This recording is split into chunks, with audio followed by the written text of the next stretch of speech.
Senate will come to order. The chaplain, Dr. Black, will lead the Senate in prayer. Thank you. Let us pray. God of grace and glory, help us to look in the right place for wisdom and guidance. Remind our lawmakers that you have promised in James 1:5 to liberally give wisdom to all who request it.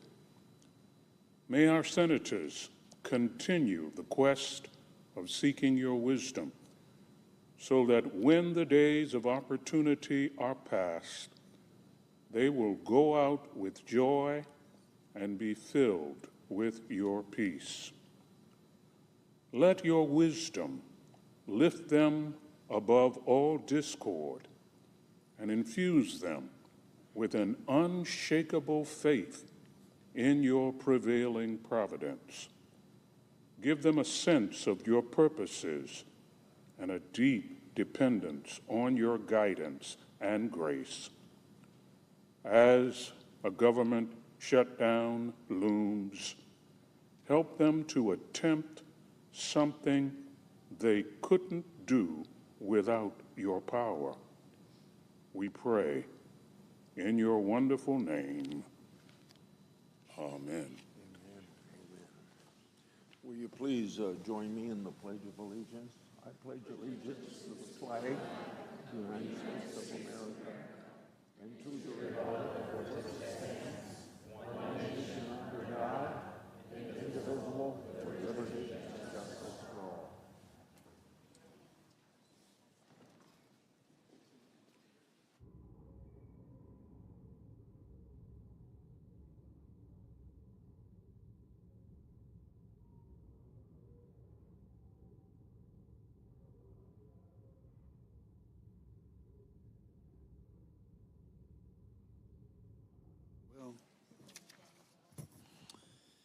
Under the previous order, the leadership time is reserved. Morning business is closed. Under the previous order, the Senate will resume consideration of S. 2296, which the clerk will report. Calendar number 115, S. 2296, a bill to authorize appropriations for fiscal year 2026 for military activities of the Department of Defense and so forth, and for other purposes. Mr. President, Senator from Iowa. the chaplain in his opening prayer mentioned something about the shutting down of government. Be a good opportunity for me to follow on that and say that it costs money to shut down the government, costs money to open up the government. The government's supposed to protect and serve the American people. You can't do that if you're shut down. I hope we can avoid it. Now, I come to the floor to talk about the agricultural economy. There are many big issues facing our nation's farmers this season. There is stress in the grain-producing areas of the United States. That's true of my state of Iowa.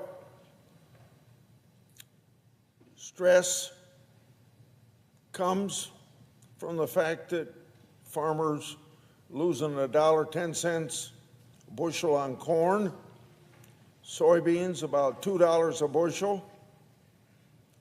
Stress comes not only from low prices for their products, but high input costs, uncertainty in the international market, particularly the issue of tariffs. Then also we have the issue of high interest rates, market consolidation, and I suppose you could go on.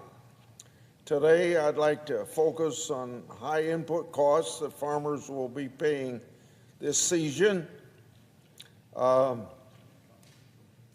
average production costs for farmers are down only 3% since that very high peak in 2022.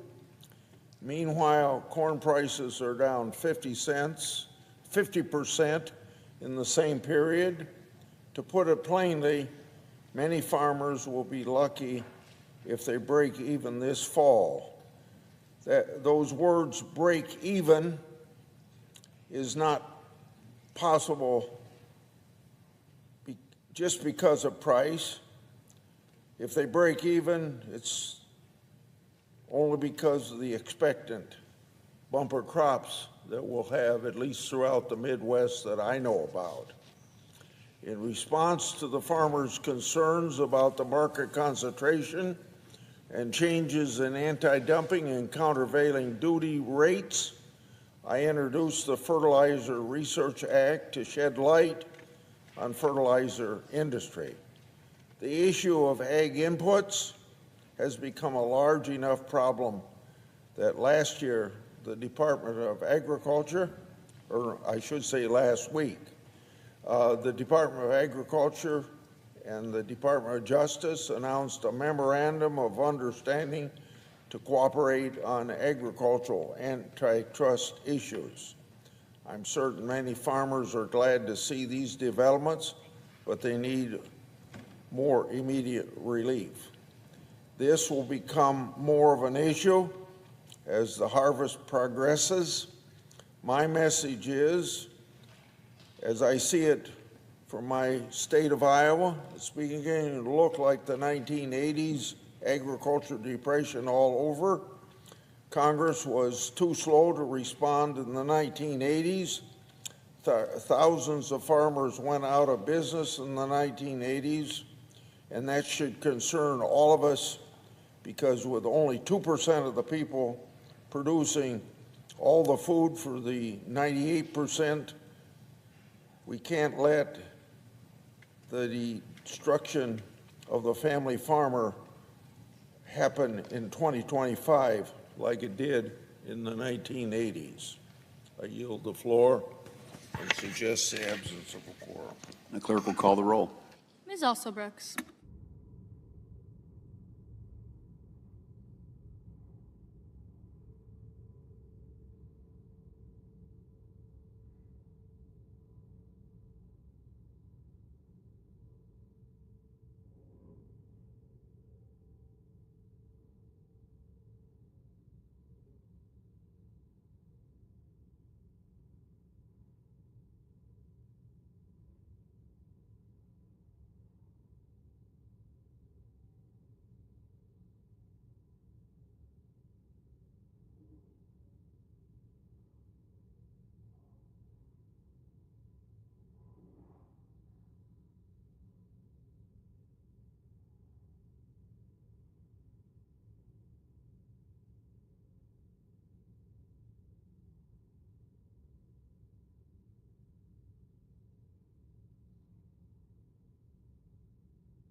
Mr. President.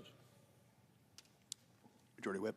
Mr. President, I ask unanimous consent that the quorum call be vitiated. Without objection. Mr. President, the government is on the verge of a Democrat-caused shutdown, a shutdown of the government of the United States of America. Senator Schumer has sent us a ransom note. It's not about a negotiation, it's about a shakedown. That's what we're facing here today in the United States Senate. Schumer's ransom note, it's not about keeping the government open. It's about caving to the far left, the radical wing of his party. It's pure politics, it's political theater, and every Democrat in this body knows it. This afternoon, my colleagues are going to be meeting at the White House with the President of the United States. The American people deserve to know what the Democrats are demanding. So let's take a look at this $1 trillion demand note. They're demanding more than $1 trillion in new spending to keep the government open for just 4 weeks. They want permanent new spending to continue the Biden COVID bonus payments. Now, they want believe it, they want sanctuary cities to continue to give free health care to illegal immigrants. At the same time, they threaten to defund their border patrol. They want to send billions of dollars to foreign countries, but they want to slash billions of dollars to help rural hospitals right here in America. That's what the Democrats are proposing in their ransom note. They want to subsidize free health care for people who refuse to work, who are working-age individuals and are healthy and ought to have a job. Yet they threaten the paychecks of the people whose job it is to keep our country safe. They demand this far-left wish list, or else they say they're going to shut down the government at midnight tomorrow. The biggest scam in this ransom note is these COVID-era Biden bonus payments. Democrats are demanding $400 billion to continue these subsidies forever. Well, let's remember that Democrats created these Biden bonus COVID subsidy payments during COVID in 2021. It was part of their reckless tax and spending bill. They passed it when they controlled the House, the Senate, and the White House. At the time that Biden started these bonus payments, most people realized that COVID was already behind us, but that didn't stop them. Democrats extended the payments again in 2022, and they set the expiration date for December of 2025. That's about 3 months from now. Democrats promised at that time when they put them into place that the Biden COVID bonus payments would be temporary. They weren't intended to last forever. Now, the Democrats in their ransom note to the Republicans and to President Trump is they want these temporary payments to go on forever. Mr. President, I have here the House report that came out on this 2021 reckless tax and spending bill. It's called American Rescue Plan 2021. This is a report of the Committee on the Budget, House of Representatives, to accompany H.R. 1319, February 24th, 2021. So I copied, instead of going through the whole 1,000-page document and bringing it here and throwing it on the floor, which is where it belongs, I copied page 215 and 216.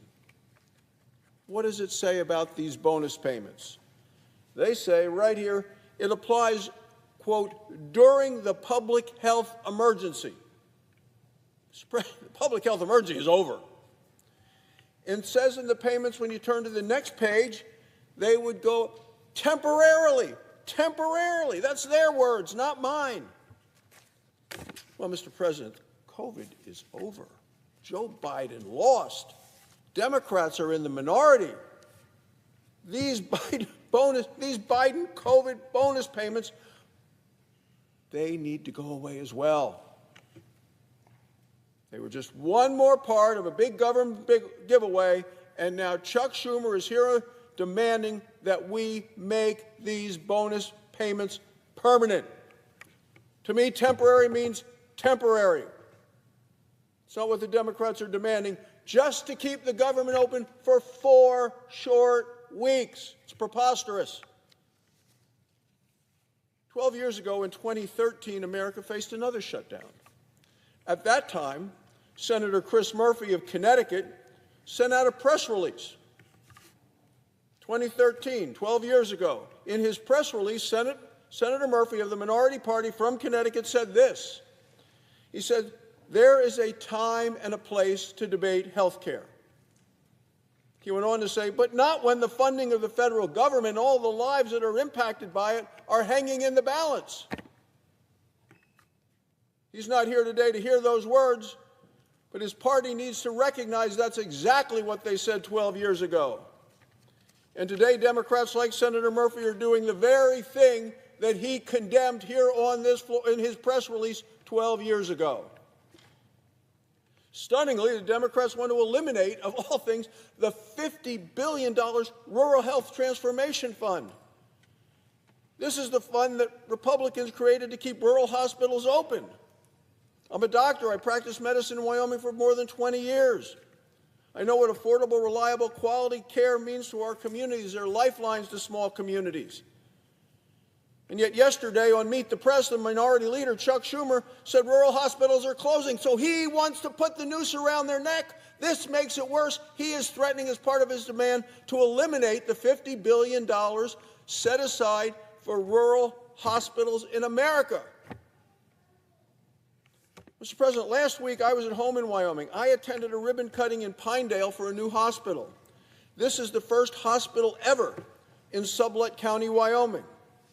The nearest hospital is 85 miles away. There's another one 100 miles away. Depending on in the winter which roads are open, people in that community had to either drive 85 or 100 miles seeking health care. This is going to help the communities in Pinedale. It's going to save lives. It matters to those people. Yet the ransom note from Senator Schumer and the Democrats would shut it down, prevent all of these rural hospitals that are struggling that we provided for in our comprehensive economic plan that we passed in July. Schumer wants to pull the plug on all of it. It's part of their bill. It's part of the ransom note. It's what the Democrats are trying to do. Let's be honest. The Democrats have a political problem. The far left, their radical wing, is demanding a shutdown of the government. Their caucus is divided. The American people overwhelmingly want the government to remain open, to provide vital services to the people. They know that it costs money to shut down the government. It costs even more to reopen the government. Democrats don't seem to care. What we have here is a clean, bipartisan, continuing resolution to fund the government for the next 7 weeks. The House of Representatives already passed it with a bipartisan vote. And it keeps the government open for 7 weeks at the current funding levels. So it doesn't cut anything. It says, let's just continue to work on appropriations bills. It gives Republicans and Democrats an opportunity to work on the budgeting for next year, the appropriations process to keep the government open for the next year. President Trump's ready to sign it. It's here before the Senate and time to pass it. Senator Schumer has repeatedly bragged that Democrats never shut down the government when they were in the majority. I would remind the minority leader today that 13 times under Joe Biden, the Senate passed a clean, continuing resolution to keep the government open. We should do the same right now. Senator Schumer ought to remember those 13 times. Today should be no different.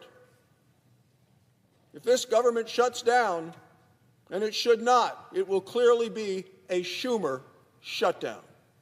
Thank you, Mr. President. I yield the floor.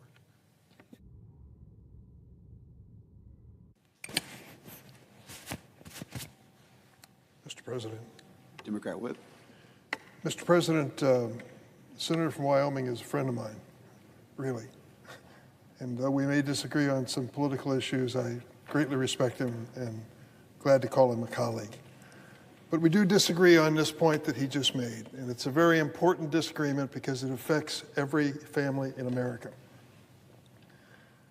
The decision was made in the big, beautiful budget bill by Donald Trump to cut $1 trillion out of Medicaid. Medicaid is a program which helps people who have limited income have health insurance. It also takes care of your mother and grandmother when they're in the nursing home.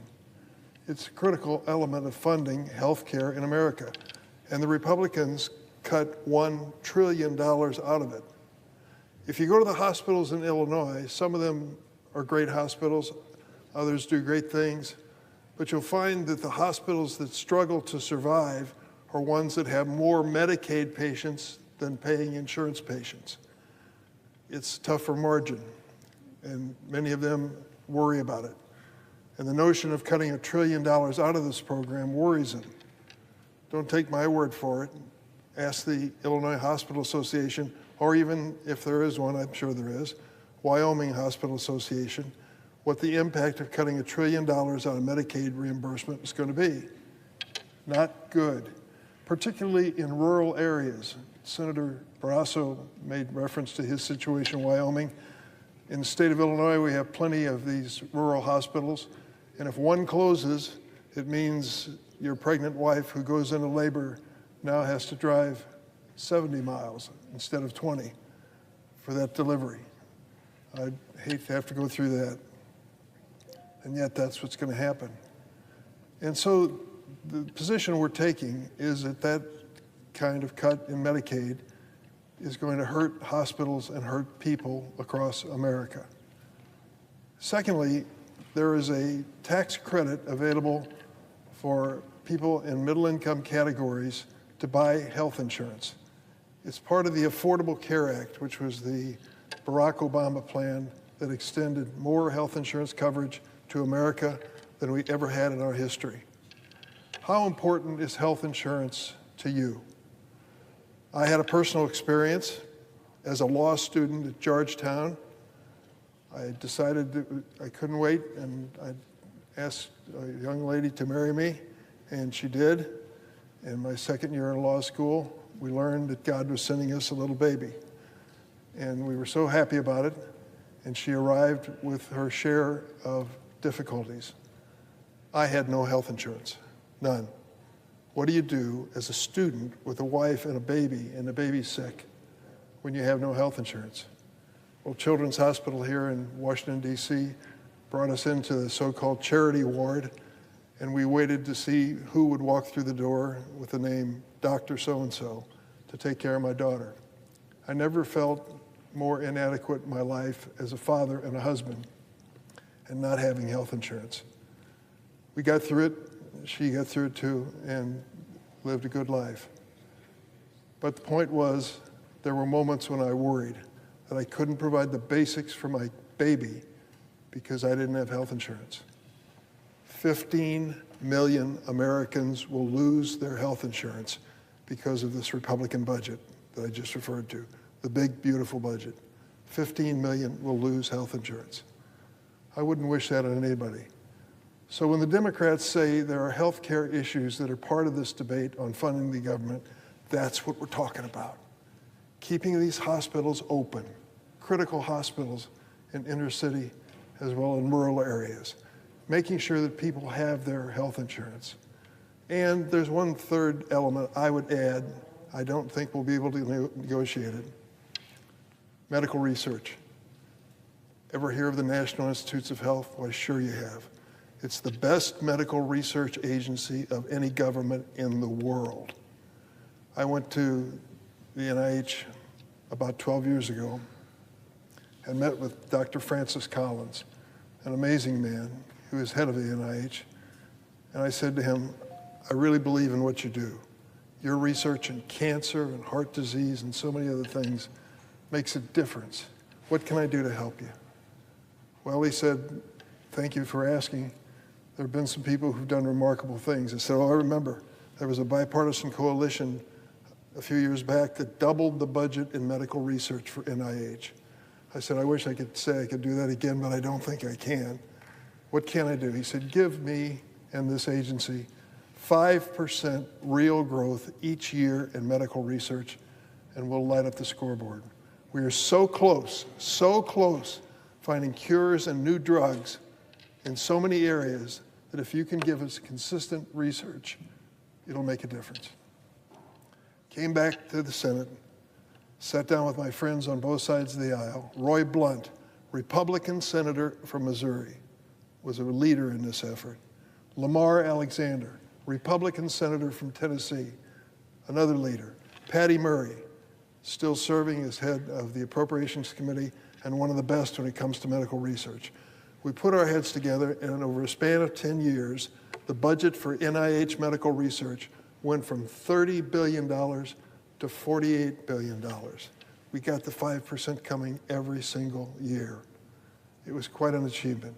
60% increase in that budget. Things were happening, good news, good developments when it came to cures and treatments. I was so proud of that effort and glad that it was bipartisan from the start. So what did the Trump budget suggest we do with medical research? Cut it back from $48 billion to $30, where we started 10 years ago. You know what happens when you cut back on research that basic? You know what happens, and I do too. When that terrible diagnosis happens at the doctor's office, it breaks your heart, and you finally stop crying and you say to the doctor, is there anything you can do? Is there a surgery, a medicine, anything you can do for someone I love very much? They say, well, there's a clinical trial. There's medical research underway, and it's a long shot, but you got a chance. It's hope. Medical research is hope. And it's one of the areas where I think Donald Trump's cuts are the most heartless cuts of all. Democrats care about this. I do. I'm willing to fight over it. I'm not willing to say, well, we'll just go on business as usual. Let's accept this. Let's cut back $1 trillion out of Medicaid. Let's take 15 million Americans and take away their health insurance. Let's cut back $18 billion in medical research each year, and we'll say it's just a clean, continuing resolution bill. That's what we're fighting over. Is it important? For me, it's one of the most important things we can do in terms of helping families across America. And let me tell you something that's going on. You should know about it. You will soon if you're covered by it. Health insurance has tax treatment that helps you pay the premiums. It makes a dramatic difference. And now, in a matter of days, health insurance companies are going to announce what the new premiums are going to be because of the budget bill, the big, beautiful budget bill of President Trump. They're going to go up dramatically. And as these premiums go up, some people won't be able to pay for them, and they'll be without health insurance, and others will see their family budget explode with an increased health insurance premium. That's the reality of this debate. It's not about who gets bragging rights and gets to beat on their chest, a Democrat or Republican. In my mind, it's a question of whether families across this country can count on us for the basics.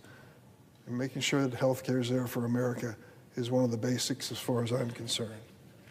There's another issue I want to raise, relates to the administration, and you have to go back in history to appreciate it. Richard Nixon. Students of history, of course, know that name. Former vice president of the United States, former senator, he was a senator and a congressman, vice president under President Eisenhower, and then president of the United States. He went through a period we know as Watergate. It was controversial. Some people broke into the Democratic National Headquarters. They were caught. They were prosecuted.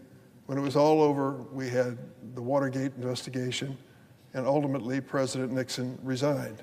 But before he resigned, he instructed his staff to give him background information on his enemies list, the people that he considered to be his political enemies. And the word was out that they were going to be treated harshly by his administration, whether it's Department of Justice or the Internal Revenue Service. Well, we went through that chapter, he resigned, and then Congress came together, Democrats and Republicans, and said, we can never let this happen again. We can't let a president put his finger on somebody and say, that's a political enemy, go prosecute him, try to find him guilty of a crime, make sure they pay a fine, give him bad publicity.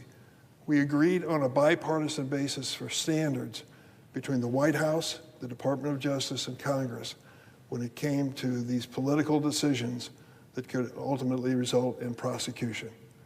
Well, under President Trump, we're back into the Nixon conversation about enemies list, except President Trump's enemies list is longer than anything Richard Nixon ever dreamed of. And that's what we're looking at now. On September 20th, the acting U.S. Attorney for the Eastern District of Virginia, Eric Seibert, announced his resignation. Acting U.S. Attorney, appointed by Trump, resigned. Mr. Seibert resisted President Trump's demands to bring charges without sufficient evidence against New York Attorney General Letitia James and former FBI Director James Comey. Mr. Seibert, a Republican appointed by Donald Trump just a few weeks ago, stayed true to his oath to the Constitution and his commitment to follow the facts and the law. And for that, he was forced to resign his office. In his place, President Trump installed his personal attorney, an attorney with no experience as a prosecutor, never did it before, to indict James Comey in a politically motivated case considered by career prosecutors in that office too weak to bring charges. This indictment represents the latest step in President Trump's long crusade to weaponize the federal government against his perceived political enemies, a return to the days of Richard Nixon. We remember when the president was initially impeached in the first of his historic 2 impeachments after he attempted to pressure a foreign ally to dig up dirt against Joe Biden and his family. And we remember when President Trump turned a mob of insurrectionists loose on our Capitol, where they violently attempted to prevent the peaceful transfer of power leading to his second impeachment. I will never forget that day as long as I live, January 6th. It has been my honor to serve in this chamber 29 years. I've seen a lot. I'm honored to represent a great state like Illinois, but I will never forget that moment when we were sitting here counting the Electoral College votes as to what the American people had decided on the next president. Vice President Pence was presiding. We were seated in our chairs. I noticed something unusual. Those 2 doors opened, and 4 or 5 people walked in up to the vice president and literally yanked him out of his chair and took him out the door. We knew there was a political demonstration outside, but all of a sudden it turned bad and scary and dangerous. The Capitol Police came in and announced to us seated in this chamber, stay in your desks. We're going to make this a safe chamber in the Capitol. Don't worry about those people demonstrating outside. They're not going to get close to the chamber. Just stay where you are. We looked at one another and thought, what's next? Well, what was next was 10 minutes later, the same policeman came in and said, leave immediately. Don't take anything with you, just get out of the chamber. It's too dangerous for you to stay here. And we all, Democrats and Republicans, filed out those doors. You know what happened next. The insurrectionists took over this building. It was one of the most embarrassing moments in the history of the United States Capitol building. Imagine, if you will, for a moment, if you heard the news that the House of Commons in Parliament had its door broken down and people raided the chamber. You'd say to yourself, what is going on in England, for goodness sakes? The House of Commons taken over by people in the street? That is exactly what happened here. And it happened on January 6th. And so this president, embarrassed by that moment, maybe, who knows if he's ever embarrassed, decided he would go after the people who prosecuted the insurrectionists, the people who were prosecuted for crimes like beating up policemen. You all came here today and we welcome you to this chamber. The reason you're safe in this building today is a lot of women and men in uniform who are guarding you and me and all of our staff so that we can do the people's business. Those people were under attack by the January 6th insurrectionists. These were not curious tourists who came in here. They ended up beating on these police, and 140 of them were seriously injured. If you believe it, in this second administration, the president has gone further than Richard Nixon and what he's done before. His political appointees have fired FBI agents and federal prosecutors who were called on to prosecute the insurrectionists. He has installed loyalists whose chief qualification is their loyalty to him, not their loyalty to the law or the Constitution. We recently learned a top federal prosecutor in Sacramento was fired after she advised the Border Patrol to comply with a court order. Yes, the Trump administration fired a career prosecutor for following a court order. Never in our history in the history of our country has a president so brazenly demanded the baseless prosecution of his rivals, and he doesn't even try to conceal it or hide it. He glories in this constitutional outrage. In a social media post, President Trump issued a command to Attorney General Bondi, and I quote, "They impeached me twice and indicted me 5 times over nothing. Justice must be served now. We can't delay any longer." He's referring to the prosecution of James Comey. Imagine that. A sitting president commanding his attorney general to prosecute state and federal officials who simply tried to uphold the rule of law. That's exactly what this president is doing. What Richard Nixon was stopped from doing, he is doing. Since Watergate, Republican and Democratic presidents alike respect the independence of the Justice Department, recognizing that shielding it from the pull of politics was essential to safeguarding the rule of law. Under President Trump, those constitutional guardrails have been removed, destroyed. I want to be clear. What you're seeing from the Trump White House is not normal. This just isn't some inside the Beltway drama. If the president can turn the Department of Justice and the FBI into his own personal police force to target his political enemies, he can just as easily turn it against ordinary Americans. And the dam is already starting to break. The president sent active duty forces into Los Angeles earlier this year to put down protest of his administration's cruel immigration raids. He threatened to make war on the city of Chicago, which I'm honored to represent, by sending forces into that city as well as Memphis, Tennessee, and has now ordered the military to Portland with authorization to use, quote, full force in Portland, Oregon. The governor of Oregon, the mayor of Portland said what the president said about being at war and unlivable is just plain wrong, and yet he does it.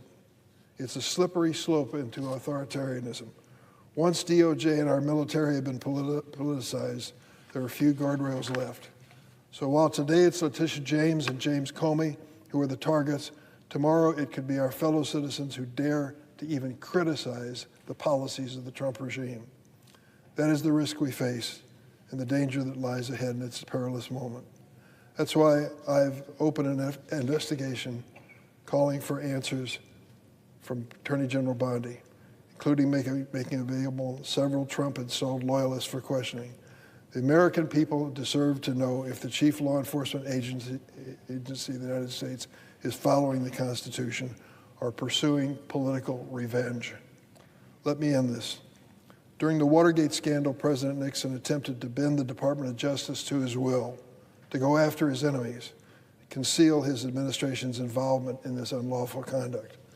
When President Nixon did this, Democrats and Republicans on a bipartisan basis in Congress sounded the alarm together and defended the rule of law.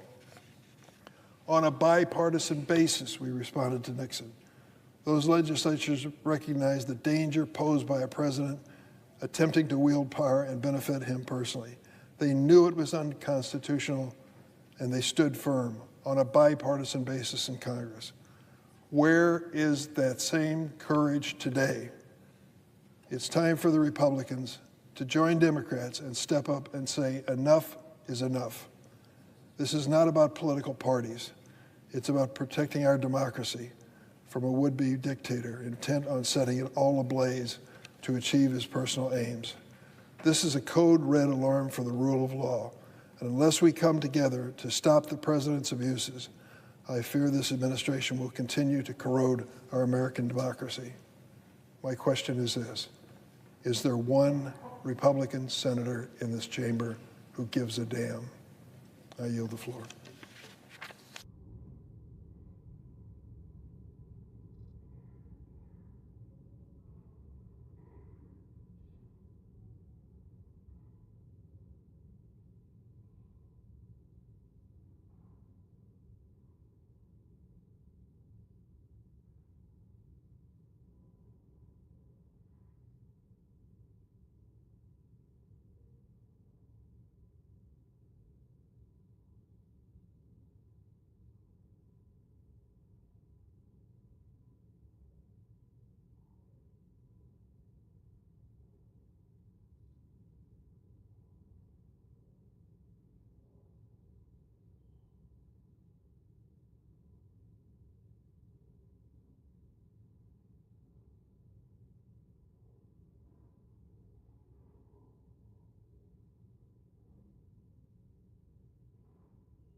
The senator from Texas.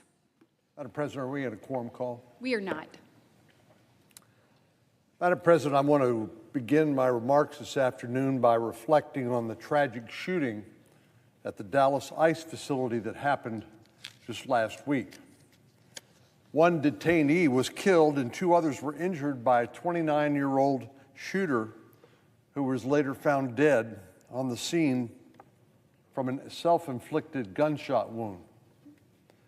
This is not the first attack of its kind against the immigration enforcement officials in Texas. In fact, this is a 4th in as many months. 4 attacks against law enforcement officials in the last 4 months. On July the 4th in Alvarado, Texas, assailants opened fire outside an ICE detention facility, wounding an Alvarado Police Department officer in the neck. 10 people were subsequently arrested and charged with attempted murder, while 6 other subjects have been charged with related offenses. 3 days later, July 7th, a man shot at a Border Patrol employee in McAllen as he tried to park his car. He then fired at the Border Patrol annex, attempting to break in before finally being killed in a firefight with Border Patrol agents. In addition to these attacks on law enforcement, we know our country is still reeling from the horrific murder of Charlie Kirk, whose life was taken from him simply for expressing his views and engaging in political dialogue on college campuses.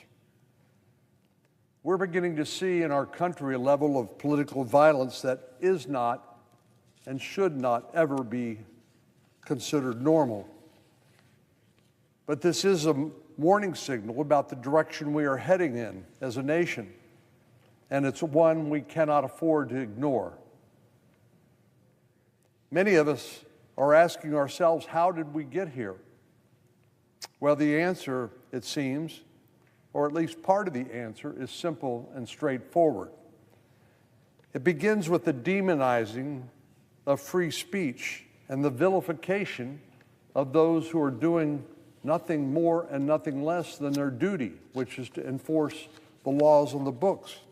Frequently, these are laws that are passed by Congress on a bipartisan basis and signed into law by the president. And these law enforcement officials are simply enforcing the laws that we have written. The radical base of the Democratic Party seems to be at war with the men and women who actually enforce our laws. And with the same breath, they seem to, from time to time, celebrate mob violence. We all remember the so-called peaceful protests of 2020 that resulted in massive economic losses and harms to businesses. Not to mention that many law enforcement officers were injured or even died as a result of mob violence. And embarrassingly, it was a Texas member of the House of Representatives, Congresswoman Jasmine Crockett, who recently said on national television, she said, quote, "When I see ICE, I see slave patrols," close quote.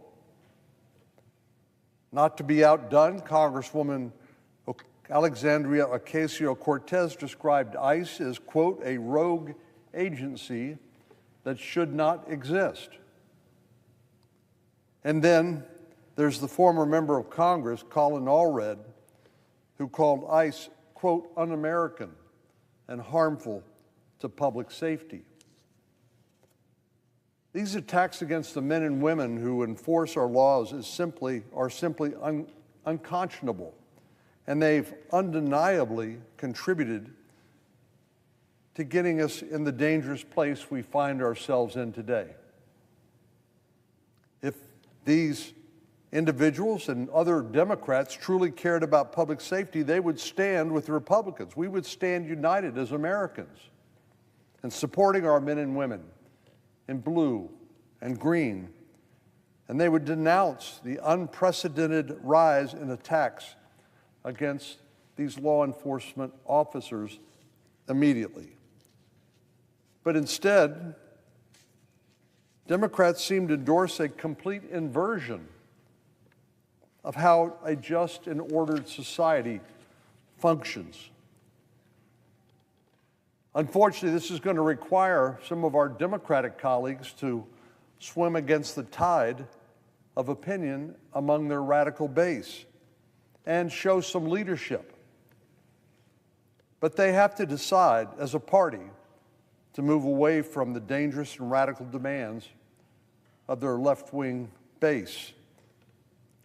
Unfortunately, the Democratic leader in this chamber, the senator from New York, is showing anything but that kind of leadership right now. He's demonstrated a complete unwillingness to tone down the rhetoric of his party or to make actually even good faith gestures toward good governance. In fact, this very week, he's demonstrating just how far he's willing to go to undermine basic governance in order to appease his radical base. He'd rather shut down the government than work across the aisle for the benefit of the American people. Senate Democrats have so far refused to even vote on a simple stopgap measure that will give us a little more time, about 9 weeks, to negotiate full-year government funding. If they do not relent in this partisan posturing, the result will be forever known as the Schumer shutdown. Now, you don't have to take it from me on what a government shutdown would mean for the American people. All we have to do is to read back to them the very words that the Senate Democrats have said in the past. In September of last year,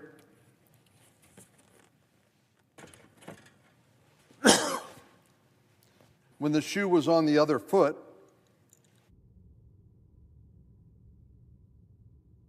Senator Schumer said, and I quote, "If the government shuts down, it will be average Americans who suffer the most." He also said, a government shutdown means seniors who rely on Social Security could be thrown into chaos. Is this even the same individual that's taking the position that's heading us toward a shutdown in the coming days? Last September, he went so far as to even say keeping the government open will mean no poison pills or reckless partisan posturing. This is what he said just last year about a government shutdown. Where is that man today? Today, I'll tell you, he's engaging in a reckless partisan posturing while Republicans are proposing a responsible alternative. Again, this is not a vote on a permanent policy, but rather a stopgap measure to get us to a place where we need to be when it comes to the appropriations process. But he's willing to impose the very costs that he warned about on the American people and our seniors in order to score political points with his progressive radical base. The hypocrisy is obvious and it's staggering. Madam President, it's a time for reckoning for our friends in the Democratic Party. They seem to not really know what they stand for these days, except opposition to each and everything that the majority party or the president wants, even when it's in their self-interest to do so. They need to look at themselves in the mirror and decide what and who they stand for. Are they going to be the party of violence and lawlessness and a degradation in public safety? Are they going to continue to this, what has been called frighteningly, an assassination culture? Will they continue down this mad path of taking the lives of those they disagree with and siding with the criminals over law enforcement personnel that are simply enforcing laws they have themselves helped write? And will they continue on prioritizing their ideology ahead of responsible governance? I often wonder how our friends on the other side of the aisle would react if they had to live in crime-ridden neighborhoods, overtaken by gangs and drug dealers, and they had to wait 20 or 30 minutes before any police officer responded to their calls for help after an assault or a robbery. How would they feel? Well, I'm quite sure, I'm confident that they would change their tune. And just like current residents in blue cities who've had to suffer under the weight of failed Democratic soft-on-crime policing policies, they would gladly welcome additional police protection and efforts to clean up and stabilize their neighborhoods. But sadly, most Democrats, at least so far, here in Washington, D.C., have appeared to be completely tone-deaf and rarely hear the true voices of the people whose lives they assume they represent, people living in these inner cities. Well, regardless of what Democrats decide to stand for, Republicans will continue to be the party that respects free and open discussion of ideas, and we will continue to support our law enforcement officers, men and women, who risk their lives day in and day out so that Texans and all Americans can sleep soundly in their beds. And we'll continue to be the party that opposes reckless partisan tactics that put ideology ahead of the needs of the American people. Republicans have made it clear under President Trump that we will enforce the rule of law. That is non-negotiable. So it's no surprise that the American people overwhelmingly voted for Republican leadership last November. If Democrats continue to head down this path of violence and division, they should not be surprised if they continue to experience the same outcome at the ballot box in the upcoming midterms as they did last November in the general election. Madam President, I yield the floor.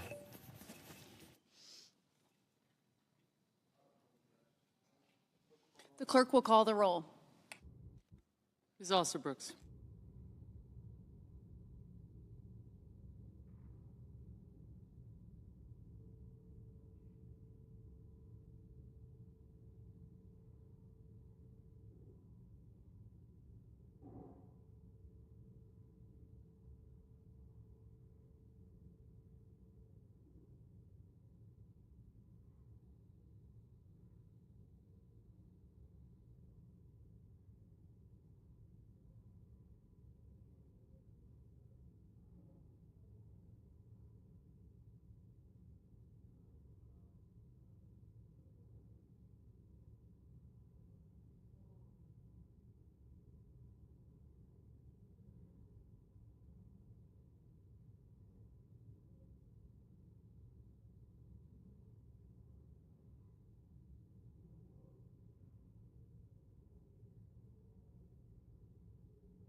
The senator from Kentucky. I'd like to ask unanimous consent that we vitiate the quorum call. Without objection. This spring, just a few days before Congress enacted the last continuing resolution, which is the spending plan, this resolution that would extend the Biden-era spending levels, President Trump said in a speech that he wanted to do something that hadn't been done in over 20 years, balance the budget. I fully commend him for that and am very supportive of trying to get there. The difficulty is that the spending levels we voted on in March and the spending levels we will vote on again this week don't balance the budget and don't come anywhere close. These are the spending levels that Biden put in place in December before he left office. Most Republicans were critical and condemnatory, and many conservative Republicans like myself voted against these spending levels because they were such that they would lead to a $2 trillion deficit. Well, that is still true. This year, the deficit will be right around $2 trillion, and it's because we've continued the Biden spending levels. To balance the budget, Congress needs a much stronger response than the legislation being presented. Critics of excessive federal spending have rightly argued that Congress should return to pre-pandemic levels of spending. When the pandemic came in, spending went through the roof. The economy was shut down. They wrote free checks to all the Americans. Problem is all that was borrowed. There was no money. There was no rainy day fund. Now, there is a way to tackle the budget and to try to balance the budget over time. I have a penny plan budget that I've been introducing for several years. We have not gotten any Democrat support, but we've gotten over half of the Republicans to support it. My penny plan would balance over about a 5-year period and would return spending almost immediately to what would be a pre-pandemic level. 6 months ago, though, when the current continuing resolution was passed, Republicans were told that we were just clearing the decks. This was going to be temporary, and that we would be then bold and present budgets that would be cutting spending. Once President Trump was in office, with a Republican majority in the Senate and the House, we would finally address spending levels. And would you know it, getting serious about a balanced budget is not on the agenda this week. There really isn't any serious change. What we're talking about is a continuing resolution that continues the Biden spending levels. These spending levels this year have led to almost $2 trillion in deficit and are projected next year to lead to $2.1 trillion in deficit. In addition, we will also be voting on something called an automatic continuing resolution proposal. This is the idea that rather than government shut down, it would just continue spending the same amount of money. In theory, I like the concept. I just don't really like continuing Biden-era spending levels because they never balance, not over 5 years, not over 10 years, really never. The lines never cross. So sure, you would keep government open, but you would keep government open and spending the same amount we do currently, which is out of control and not defensible. So keeping the government open while continuing $2 trillion deficits hardly seems desirable. Rather than the relentless fury to tackle the debt, which is what we were promised with a Republican majority, the powers that be have once again waved the white flag of surrender by failing to present the American people with legislation that would make the cuts necessary to balance the budget. Under the proposed continuing resolution, or the automatic continuing resolution we will vote on tonight, the budget never balances. Even if you take it out as far as the eye can see, revenue will never meet expenditures. So it's just not something I can support, and I don't think it's a conservative proposal. Spending has gotten so out of control that this freeze, even over a decade, doesn't put a dent in the deficit. Presidents of both parties pay lip service to the idea that the national debt must be addressed, and yet it gets worse under both parties. People ask me, whose fault is it, Republicans or Democrats? And I just say yes. It's both parties. The right wants unlimited spending for the military, the left wants unlimited spending for welfare, and so you have guns and butter.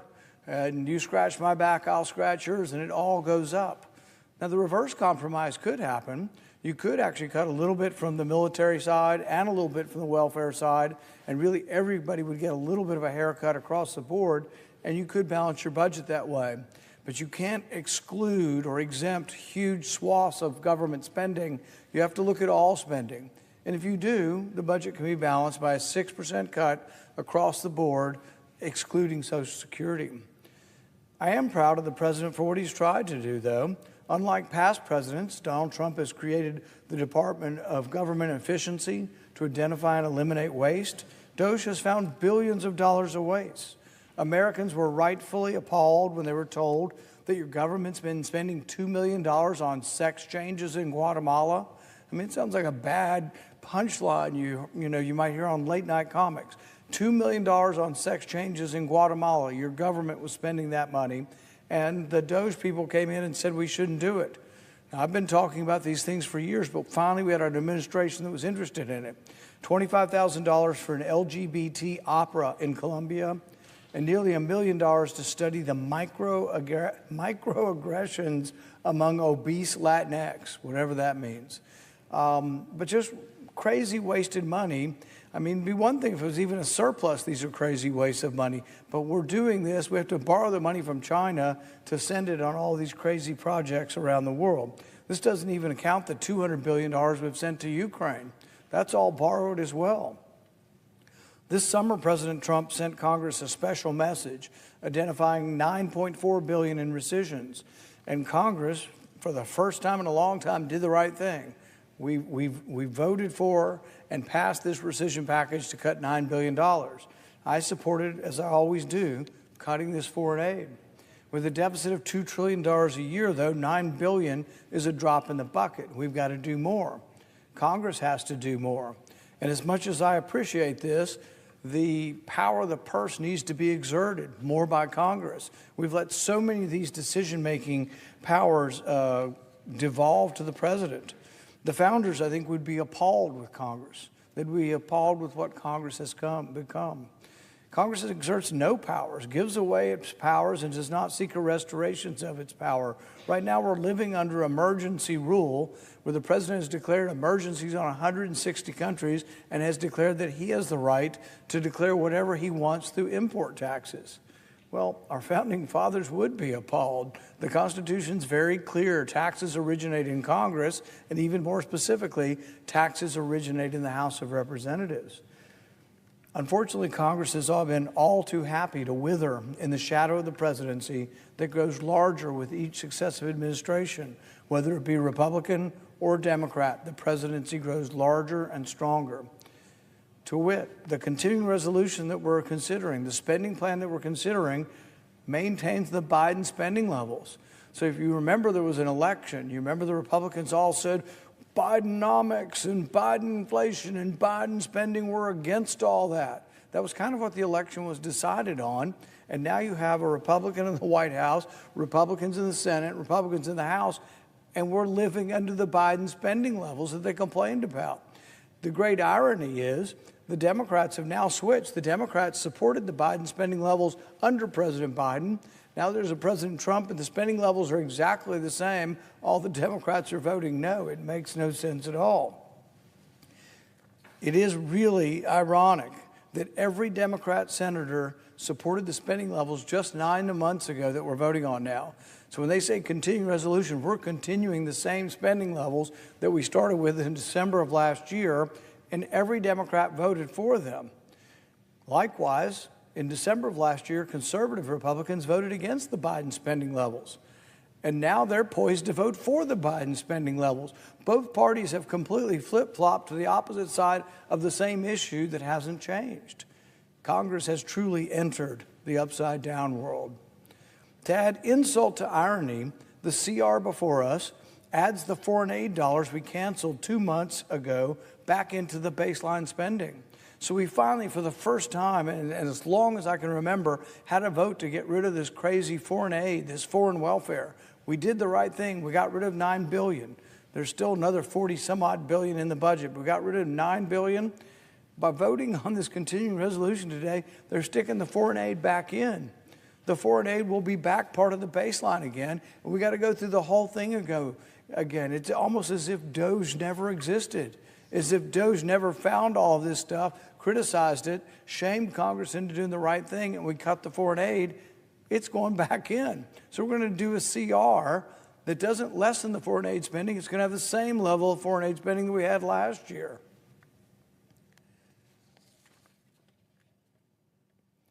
I'm not going to fall for this trick, and conservatives shouldn't either. As Jefferson tells us, our job is to be eternally vigilant. What the country needs is a bipartisan effort in Congress to reclaim the power of the purse and to do what is necessary to eliminate duplicative spending, wasteful spending, and spend only what we can afford. We have some programs here that were begun 40 years ago, authorized, and people said, we're going to solve the problem of homelessness. 40 years ago, the programs haven't been reauthorized, and we just continue living on. And then every year or so, someone will go, wow, we have a homeless problem. Why don't we get another government program to build homes? They did this in California recently. They spent $27 billion over a 7-year period. You know what the average unit cost for the affordable housing was? $1 million a unit. That's the history of government, the incompetence of government, that they're going to build houses for poor people, and it turned out costing them $1 million a unit to build houses for poor people. Just 2 weeks ago, a majority of the Republican caucus actually did vote for my 6-penny plan. The penny plan, as I've said, is to cut spending across the board. It's how we would actually finally balance the budget, is this compromise that everything needs a little bit of a haircut. Unfortunately, we've gotten no Democrat support for it, but we also have gotten about a third. We got a little over half the caucus, but probably a little over a third, 40% of the caucus is still believing that we should just keep spending levels as they are or continue to increase spending. So we're not quite there yet. There's not quite enough fear of where we are. But $37 trillion in debt is not something to be sneezed at. You know, we're adding at $2 trillion a year. The interest alone is about $1 trillion. Some people have made the argument that a country can no longer remain strong when its interest payment on its debt exceeds its actual spending to defend itself, the military spending. So I think we're really at a tipping point. Everybody comes to us for money. Everybody's got their hand out. Everybody wants more out of us. You know, from Israel to Israel's neighbors, everybody's got their hand out. Everybody wants more money from us. And I think it makes no sense for us to be borrowing it from China to give it to other countries, no matter how good the request is. So the plans that have been presented before us, we had 2 plans presented, a Republican plan and a Democrat plan. Which one adds debt? Yes, both of them. The Republican plan will add $2 trillion in debt next year if we continue spending at the same level. The Democrat plan said we want another trillion on top of that, so it would be a $3 trillion deficit next year. So neither party is serious about this, but there is an alternative when we get enough Republicans, and that's the penny plan that I've been offering for several years. It balances it by gradually reducing spending just a little bit each year. But by supporting yet another continuing resolution at the current spending levels, Republicans are essentially signing off on the fiscal policies of the Biden administration. Policies Republicans once rightly opposed. Just a short time ago, virtually every Republican was saying the Biden spending levels were too high. But given that this continuing resolution will add another $2 trillion deficit next year, this plan, the Biden level, should be a non-starter. However, the legislation before us today is being presented as a solution to dysfunction, but in reality is just papering over the cracks. This measure is not a reversal of the status quo. It is the status quo. It does nothing to address our debt. It does nothing to divert our trajectory that is bankrupting this nation. This is not some theoretical debate. This is math. This is what will happen. This is what happened last year and is going to happen again. $2 trillion in additional debt. We bring in about $4.7 trillion. We send $6.7 trillion. We're spending $2 trillion more than comes in. This isn't like an emergency. This isn't even the excuse of the pandemic. This is routine business, routine status quo, $2 trillion in deficit every year. And if we stay on this path, if we keep spending like we did during the pandemic or under the Biden administration, we are guaranteeing a future of higher inflation and crippling debt for our children and grandchildren. We're running out of ways to fix this. We're running out of time. The CBO projects that within the next 10 years, that mandatory spending, this is all the welfare programs, and interest alone will exceed revenue. We're getting pretty close to that now. So think about that. We vote on a budget that's not mandatory spending. Military spending is considered to be discretionary, and then there's a bunch of discretionary welfare. Military is a little bit more than the welfare. That's the budget we vote on. But then you have mandatory spending, which is Social Security, Medicare, Medicaid, food stamps, and then interest on the debt. That essentially is equal to what comes in. The taxes that are coming in equal the mandatory spending. So when we actually do produce a budget, which isn't very often, the stuff we are spending is almost entirely borrowed. So if you look at the discretionary spending budget, it's about $1.8, $1.9 trillion. That's the debt. That's what the debt is. The debt is essentially equivalent to the discretionary spending. So the mandatory programs, the welfare programs have gotten so big and they grow with such abundance each year. And we've added in healthy, young, healthy, able-bodied people to these programs that really shouldn't be on welfare. You've added these people in and it's consuming all of your taxes. So there's really, everything else is being borrowed. Entitlement programs and interest will consume every single dollar within a year or two that comes in tax revenue. Imagine if you were running your household that way. No money left for food, clothing, shelter unless you take out a loan every single year forever. That's what we're doing. You really can't live that way. You can borrow if you want to borrow to buy a house, but the bank holds the house. But you don't borrow money to pay rent for your apartment. You don't borrow money to pay for your groceries. You have to actually earn that money and have enough for your daily living expenses. We're to the point where we're borrowing for the daily living expenses of government. My amendment that I have offered to this would take the automatic renewal that prevents us from shutting down, take the automatic renewal and put in the penny plan numbers, so what you would actually have is not running the government at the same level, at the Biden levels. You would actually reduce spending by 6%. I'm fine to make it automatic. I'm fine to let it kick in and go on so we don't shut the government down and we avoid the chaos and the discomfort of having government shut down, but we shouldn't keep spending the same amount of money. That would be like abdicating our duty just to spend the same amount. But if we were to use my penny plan budget, we would be returning to pre-pandemic spending levels, a significant cut, and it would put us on the path to balancing our budget within 5 years. The government, though, has lost sight of its priorities. The American people are the ones paying the price. The big spenders don't tell you the truth. They don't tell you that it's all borrowed. They don't tell you that you're being ripped off by inflation. They don't tell you that, well, gosh, we're going to give you all this stuff, but it has a cost. Really, nothing really is free in life. There is really not any possibility of getting something for nothing. What you get from government through borrowed money, you pay for through inflated prices. The inflation of the Biden years didn't go away. Over the last 3 or 4 years in the grocery store, a lot of the meat and the different items in the grocery store went up 20%. When they say inflation is slowing down, that means we're just not adding more to it. But if you don't make 20% more than you made 4 years ago, you're being ripped off. You're being ripped off by inflation.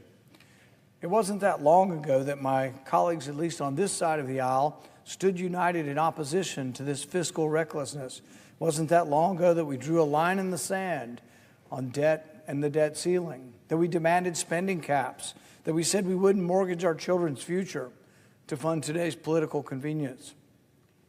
Now some seem content to roll over and lock in the very policies that we ran against.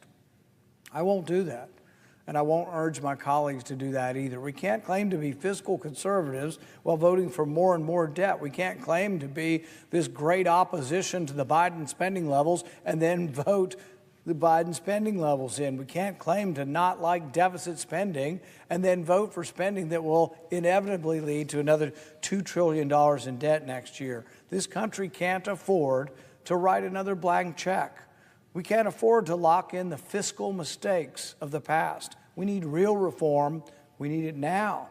We need to return to the principles of limited constitutional government. If we obeyed the Constitution, most of the nonsense, most of the spending that goes on up here really isn't authorized under the Constitution. If we return to the Constitution, the principles of limited government, responsible budgeting, and economic freedom, we'd have a balanced budget again. We need to start today.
With respect to the Walls nomination and calendar number 161, Senate 2806.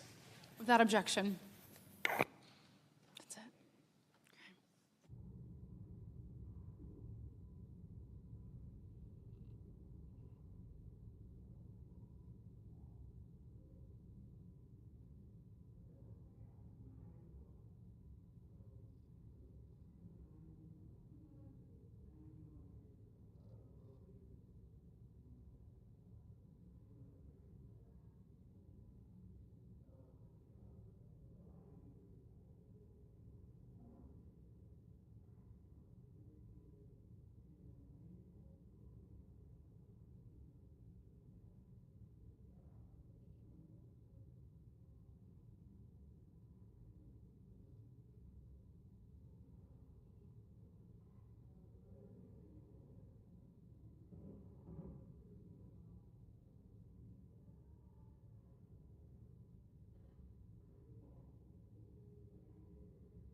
The senator from Mississippi. Are we in a quorum call?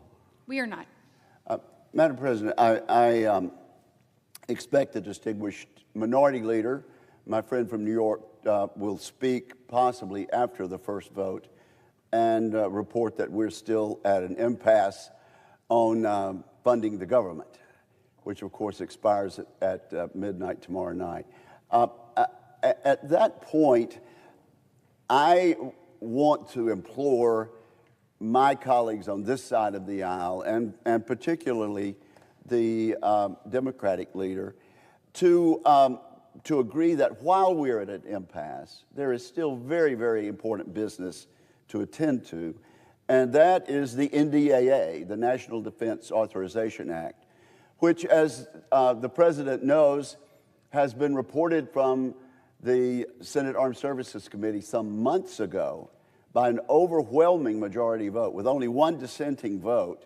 I think it was a vote of 24-1. That bill was reported to the floor. Our side of the cloakroom has run several hotlines, and we've been ready to go now for several days. Our disappointment has been that while the distinguished ranking member of the Armed Services Committee has been willing to proceed, and a number of our friends on both sides of the dais, Republican and Democrat, on the Armed Services Committee have been willing to proceed, we don't have engagement yet from the minority leadership. And so I simply want to express aloud what I hope I can engage the senator from New York about when he does speak. While we're at an impasse and the Senate is still in session, it seems to me a reasonable thing to do to bring this bipartisan, non-controversial, but highly significant bill to the floor. We've agreed to a manager's package on our side. We actually have 985 member-driven items already in the National Defense Authorization Act. We've agreed to a number of amendments and a second manager's package. There's very little difference on what will be brought to the Senate for votes. And it just seems to me that we don't need to sit around idly while negotiations perhaps are going on with the White House, with the House and the Senate. We need to proceed to this very essential legislation, the National Defense Bill. And if we could get that done this week, I think it would show to our constituents back home in both parties, independent, Republican and Democrat, that we are serious about the business of protecting the United States, enacting this very important legislation, the changes we need so that we're not doing last decade's type of national defense, but doing our job under the Constitution to make sure the United States is strong. So I would make that request to my Democratic friends and to my Republican friends, most of whom on our side are ready to proceed and have been ready to proceed on the National Defense Authorization Act. And I yield the floor, Madam President.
Motion to invoke cloture.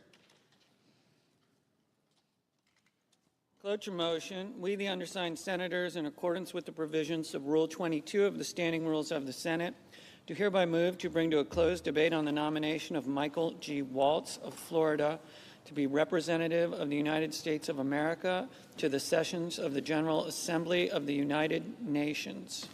Signed by 17 senators. Under the previous order, the mandatory quorum call under Rule 22 has been waived.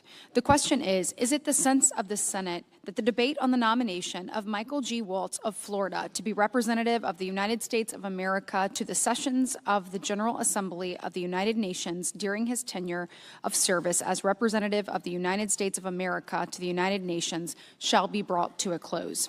The yeas and nays are mandatory under the rule. The clerk will call the roll. Ms. Alsobrooks, Ms. Baldwin, Mr. Banks, Mr. Barrasso, Mr. Bennett, Mrs. Blackburn.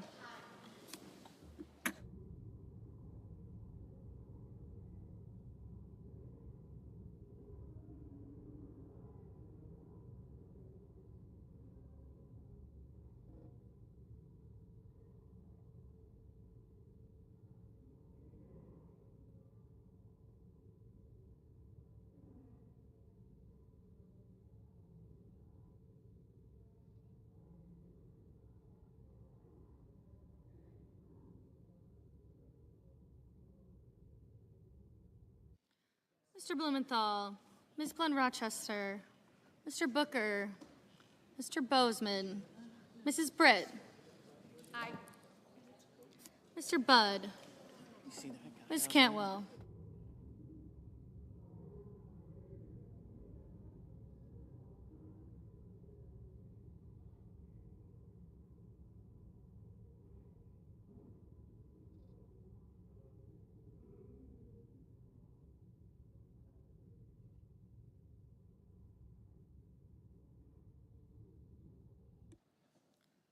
Mrs. Capito, Mr. Cassidy,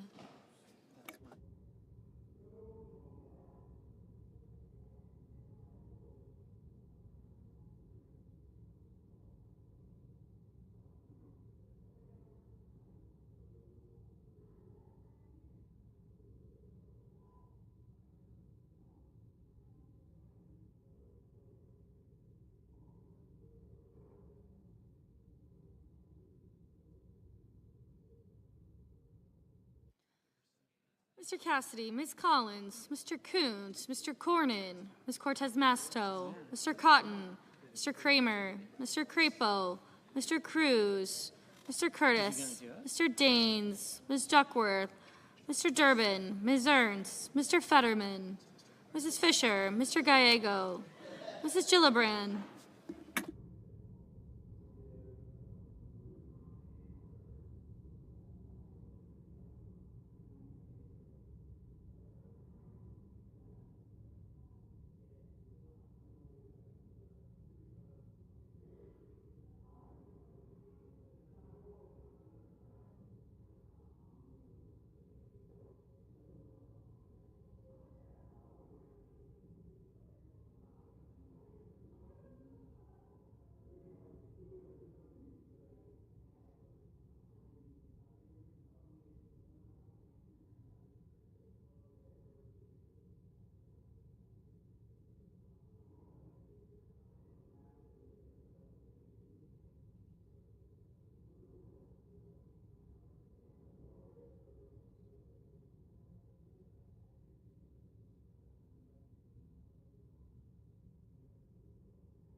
Mrs. Gillibrand, Mr. Graham, Mr. Grassley, Mr. Haggerty, Ms. Hassan, Mr. Hawley, Mr. Heinrich, Mr. Hickenlooper, Ms. Hirono, Mr. Holven, Mr. Husted, Mrs. Hyde-Smith, Mr. Johnson, Mr. Justice, Mr. Kane, Mr. Kelly, Mr. Kennedy,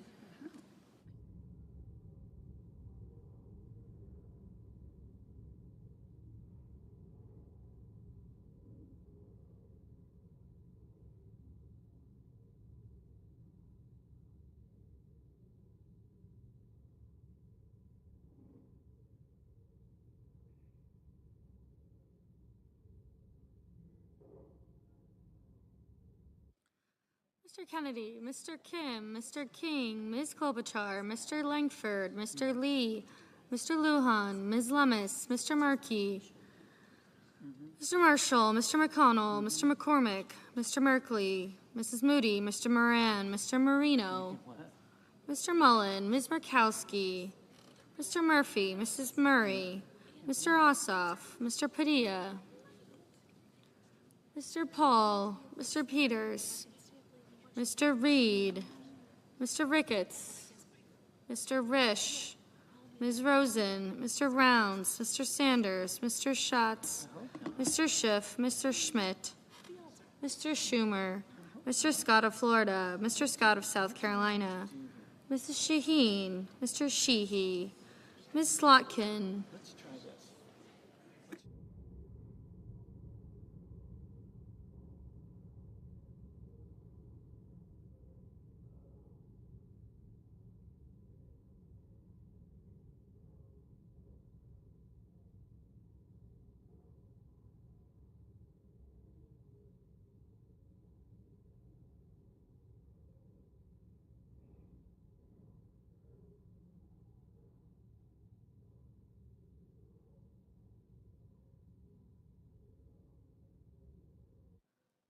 Ms. Smith, Mr. Sullivan, Mr. Thune, Mr. Tillis,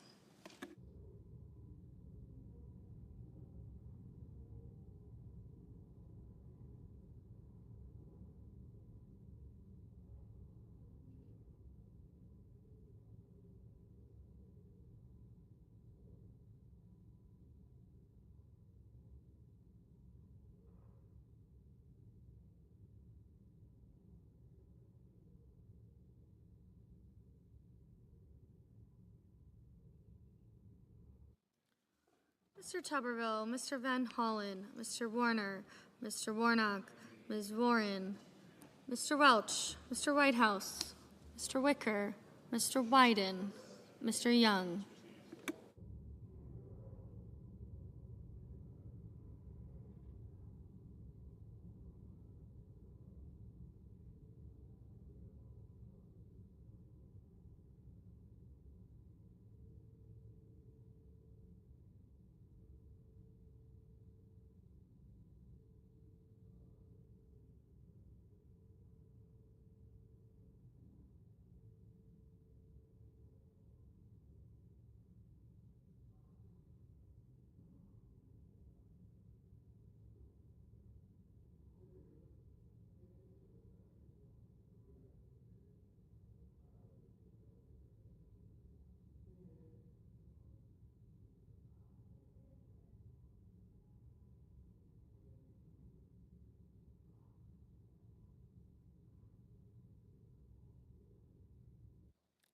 Senators voting in the affirmative: Blackburn, Britt, Cornyn, Crapo, Daines, Fetterman, Fisher, Grassley, McCormick, Tillis, and Wicker. Senators voting in the negative: Alsobrooks, Cortez Masto, Durbin, Gallego, Gillibrand, Kane, Kim, Klobuchar, Merkley, Murphy, Murray, Paul, Peters, Sanders, Schatz, Van Hollen, Warner, and Warren. Ms. Baldwin, no. Mr. Young, aye. Mr. Marshall, aye. Mr. Heinrich, no.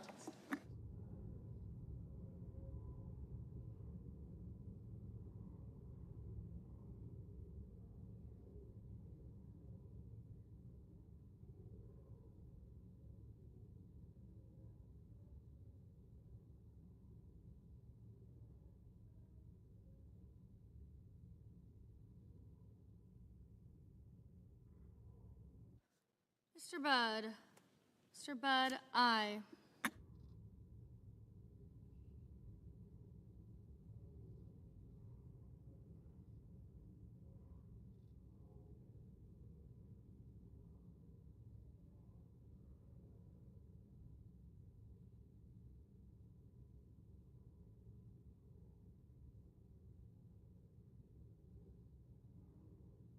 Mr. Marino, aye.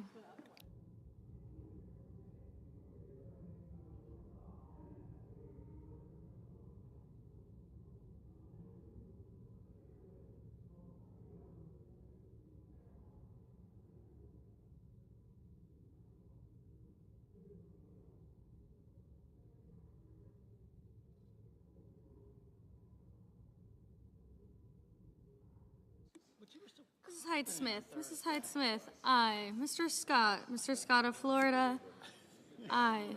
Mr. Lujan, no. Mr. Warnock, no.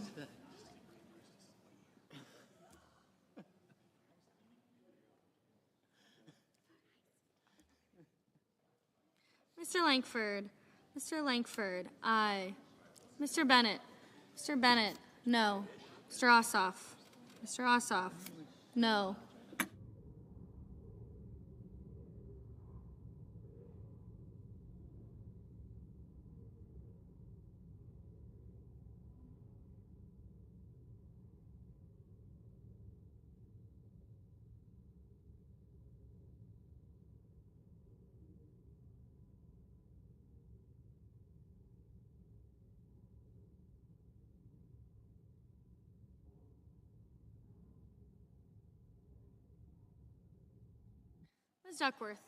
Ms. Duckworth, no.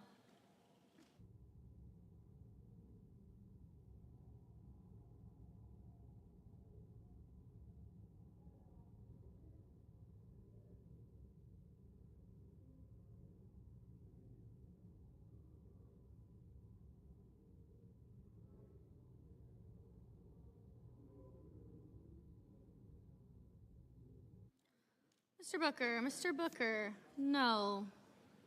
Mr. Scott of South Carolina, aye. Pretty good, how are you? Ms. Hassan, no. Ms. Smith, no.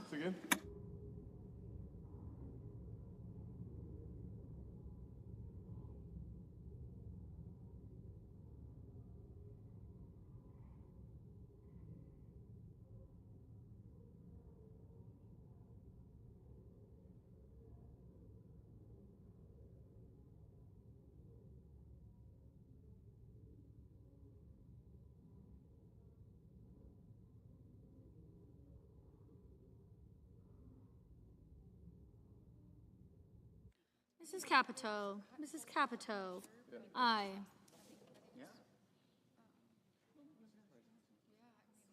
Mr. Sullivan, aye.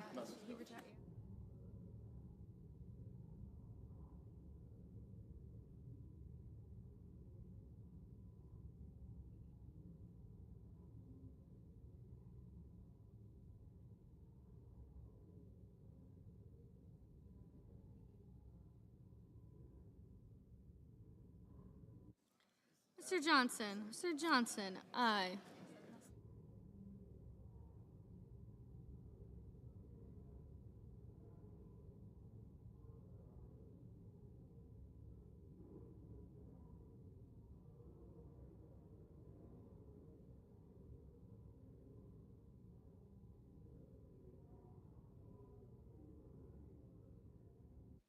Ms.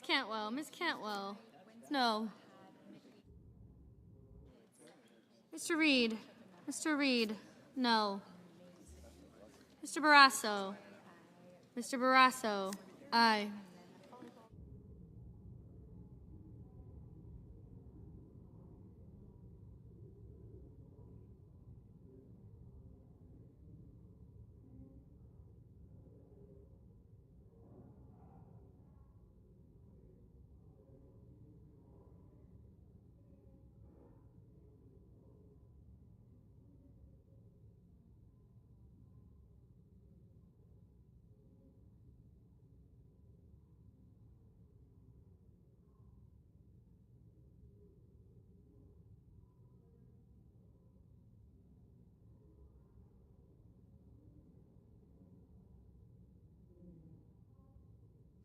Mr. Cassidy.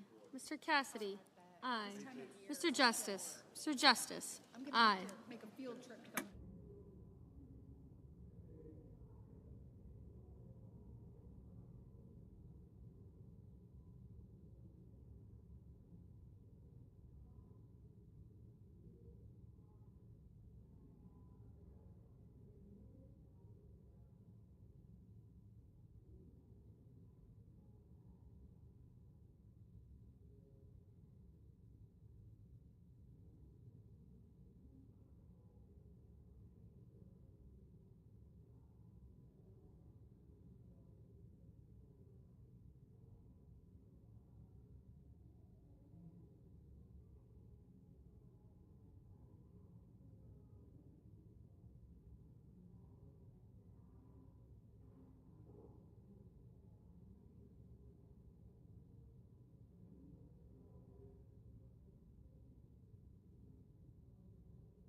Mr. Padilla. Mr. Padilla. No. Ms. Hirono. Ms. Hirono. No.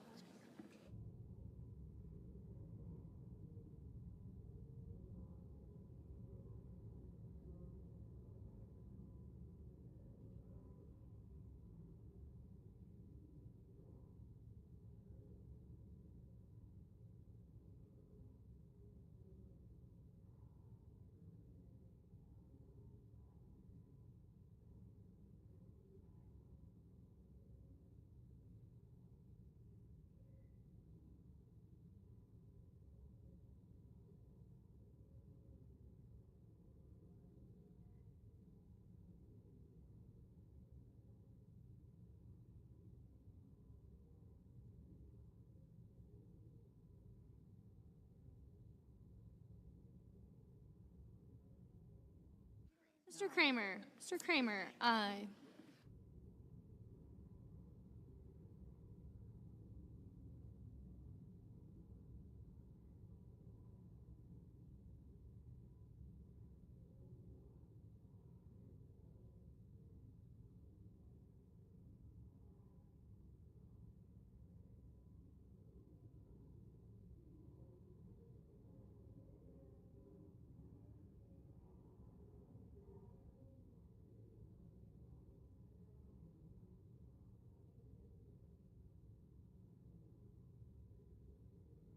Mr. Wyden. Mr. Wyden. No. Mr. Welch. Mr. Welch. No. Ms. Collins. Ms. Collins. Aye.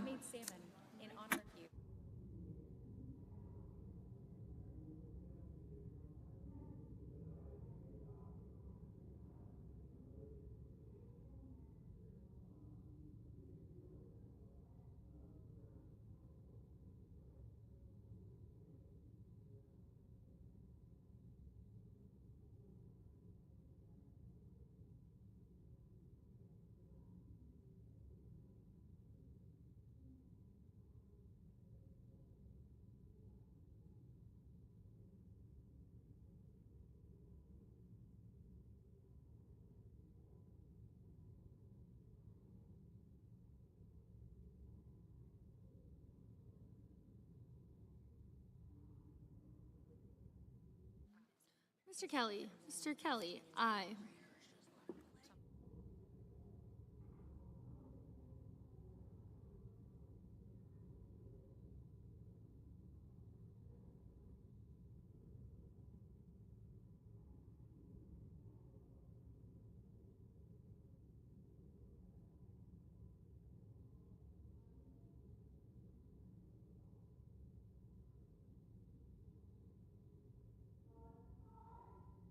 Ms. Lummis. Ms. Lummis, aye.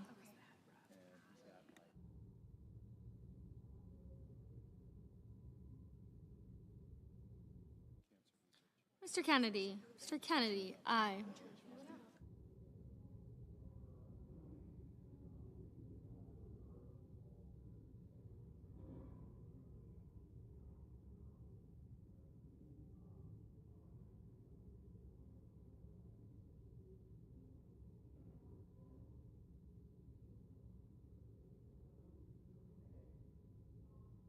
Mr. Banks. Mr. Banks, aye.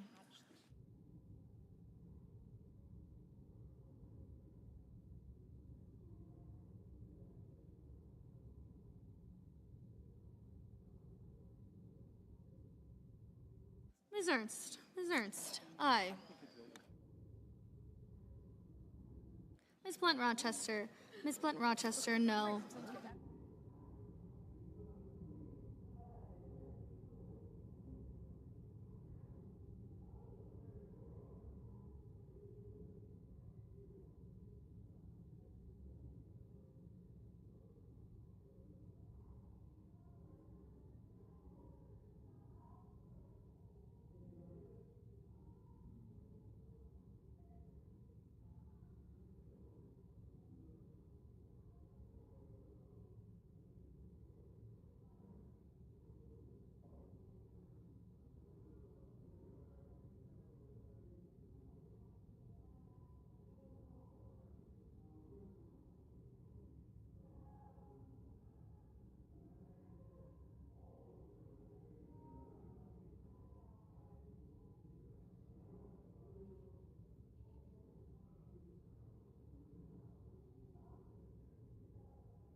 Mr. Graham. Mr. Graham, aye.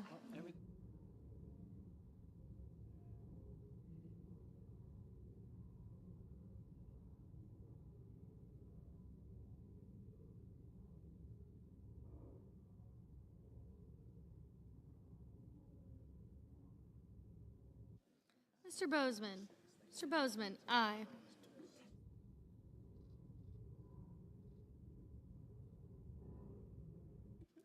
Mrs. Moody. Mrs. Moody, aye.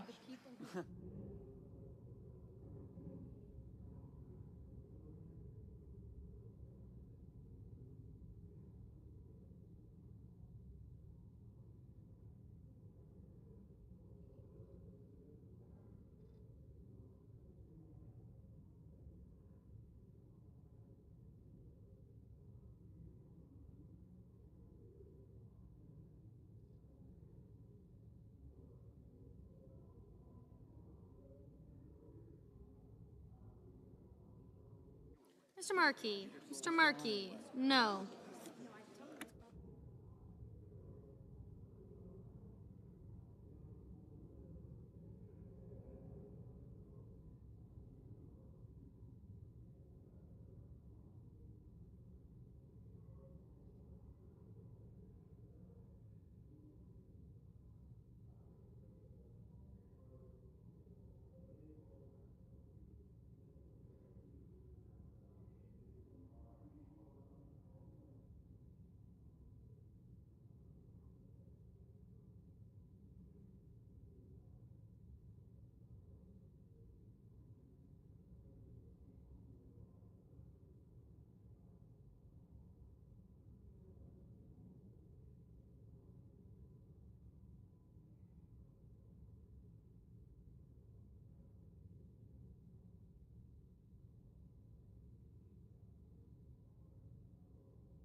Mr. Moran.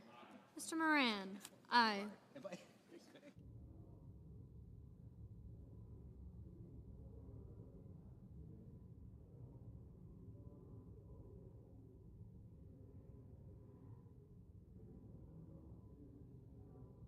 Ms. Rosen. Ms. Rosen. No.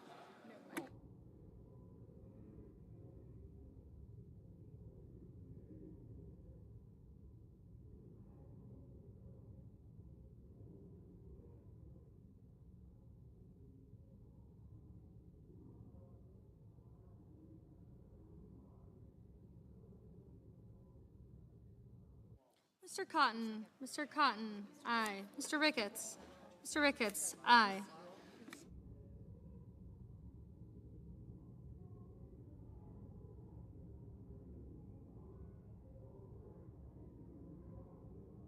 Mr. Mullen. Mr. Mullen. Aye.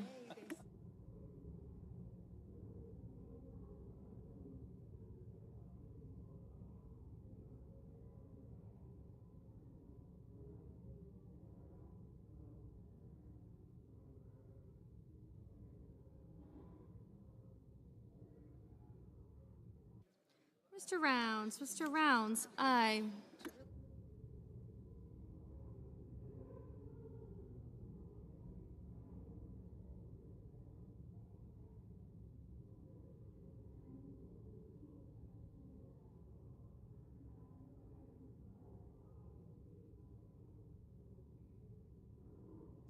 Mr. Husted. Mr. Husted. Aye. Mr. Schmidt. Mr. Schmidt. Aye. Mr. King. Mr. King. No. Mr. Hickenlooper. Mr. Hickenlooper. No. Mrs. Shaheen. Mrs. Shaheen. Aye.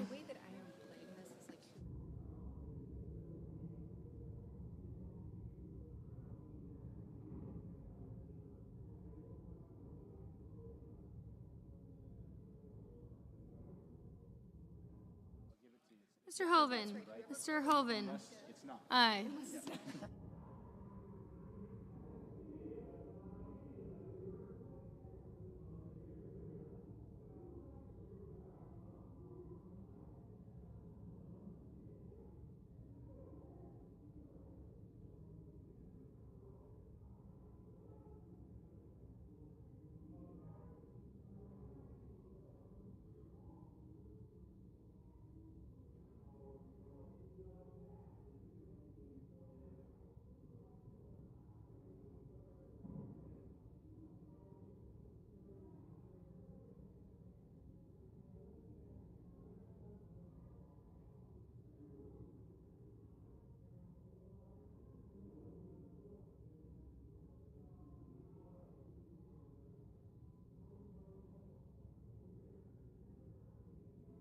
Mr. Coons. Mr. Coons. No.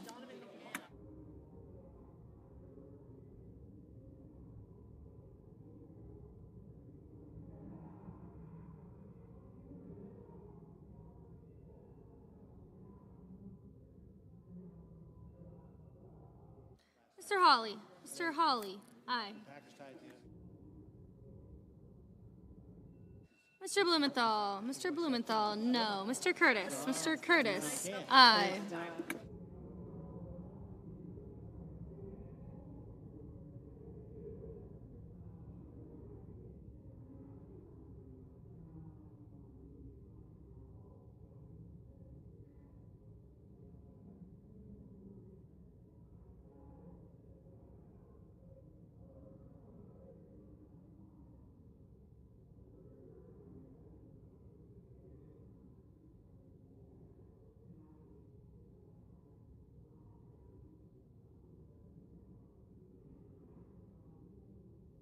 Mr. Schiff.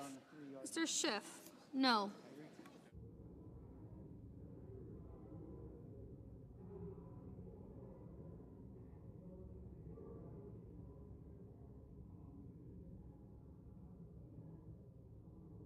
Mr. Haggerty. Mr. Haggerty. Aye.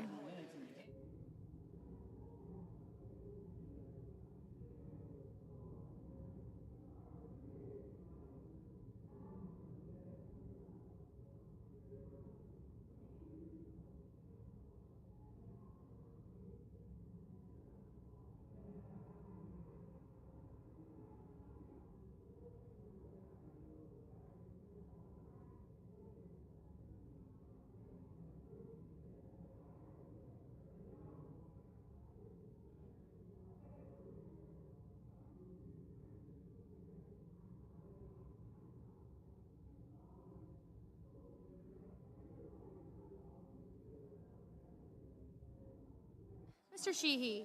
Mr. Sheehy, aye. The Cubs swept the card. You had secured.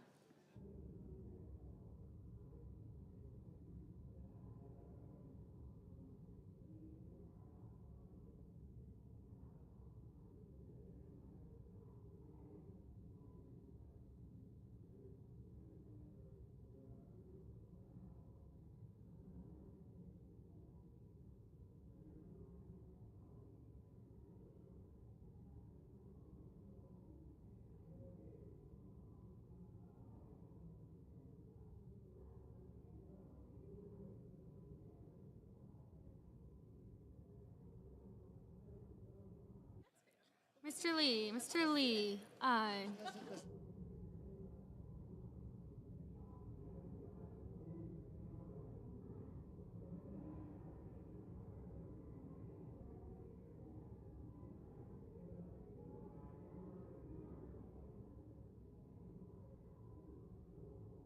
Ms. Slotkin, no. Mr. Thune, aye.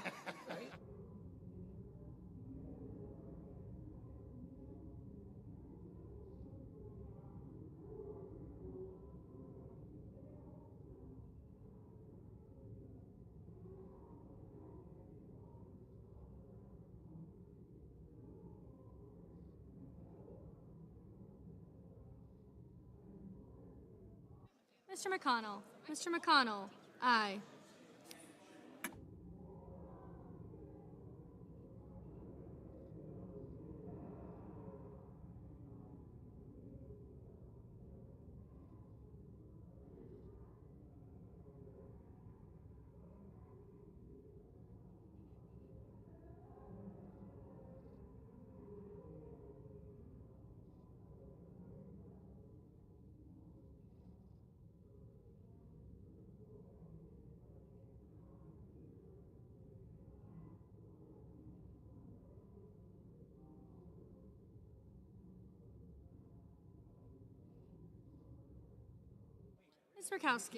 Ms. Murkowski, aye.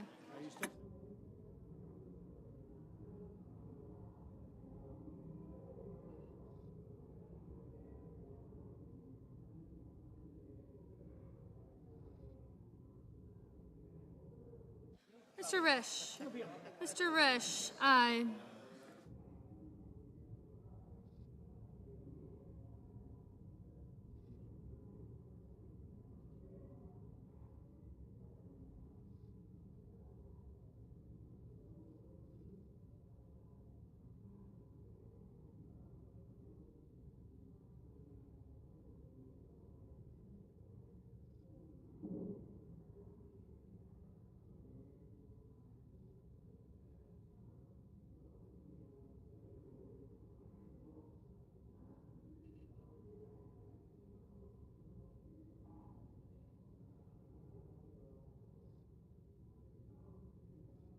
Mr. Whitehouse, no.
Mr. Schumer. Mr. Schumer, no.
Mr. Cruz, aye.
On this vote, the yeas are 54, the nays are 45, and the motion is agreed to. The clerk will report the nomination. Nomination, Department of State, Michael G. Waltz of Florida to be representative of the United States of America to the sessions of the General Assembly of the United Nations.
President. Senator from Oregon. Mr. President, in the wake of violent and senseless murders of multiple lawmakers and political advocates, I rise to seek passage of legislation that would provide a real measure of protection to all Americans for their privacy and security. Before I do, I also want to point out that I'm just back from the so-called war-ravaged hellhole of Portland, Oregon, my hometown, and Somehow I made it out unscathed. I'll have more to say, but I want to make clear that my hometown of Portland is safe, it's vibrant, and Portlanders do not want federal troops and do not need federal troops. Now, with respect to privacy as it stands today, data brokers have amassed vast amounts of Americans' personal information, which they are willing to sell to anyone with a credit card. Would-be murderers can often find the home address and other personal information about their targets within a few search results on Google. Indeed, the assassin who murdered Minnesota State Representative Melissa Hortman and shot State Senator John Hoffman repeatedly used People Search websites run by data brokers to learn the home addresses of the victims. I also recognize that members of Congress receive untold numbers of violent and harassing threats as a result of our job, and I want to credit the bipartisan effort in the Senate Commerce Committee to provide privacy protections for members of Congress. I do not intend to stand in the way of their legislation. The bill I offer today takes the privacy protections against data brokers in the Commerce Committee bill and extends them to all Americans. Protecting everyone is the most effective way to protect U.S. military and intelligence personnel, including undercover officers. There have been numerous press reports over the past few years revealing how data brokers are selling sensitive location data collected from U.S. personnel working at military bases and other sensitive facilities and are willing to actually sell this data to foreign buyers. Members of Congress should not receive special treatment. Our constituents deserve protections from violence, stalking, and other criminal threats. For that reason, Mr. President, as if in legislative session, and notwithstanding Rule 22, I ask unanimous consent that the Committee on Homeland Security and Governmental Affairs be discharged from further consideration of S. 2850 and the Senate proceed to its immediate consideration, that the bill be considered read a third time and passed, and the motion to reconsider be considered made and laid upon the table with no intervening action or debate. Is there objection? Mr. President. Senator from Texas. Reserving the right to object. I thank my friend, the senator from Oregon, for his passion for privacy. And he has had a passion for protecting privacy his entire tenure in the Senate, as have I. And his passion is genuine. And I believe we have an obligation, a bipartisan obligation, to do more to protect the privacy of Americans, especially kids, but to protect the privacy of Americans across the board. We also are well aware we live in a time where violence is on the rise. There is enormous division, there is enormous anger and hatred. The entire world was shocked just a couple of weeks ago at the assassination of Charlie Kirk by a deranged gunman who inscribed his political agenda on the shell casings as he murdered a husband and father of two. Just last week, I was in Dallas, where another deranged gunman opened fire at an ICE facility, killing two. Again, that deranged gunman inscribed his political agenda on the shell casings. I wish we did not face this partisan anger. I wish we did not face these threats of violence. A previous Congress passed legislation protecting the personal information of federal judges because, sadly, too many federal judges and their families have been targeted for violence. That legislation was bipartisan, it passed into law, and it has had some modicum of success protecting federal judges and their families. In this instance, Senator Klobuchar, a Democrat, and myself have teamed up together to extend the same protections of privacy that federal judges have to members of Congress and to their staffs. We are all blessed to represent our states,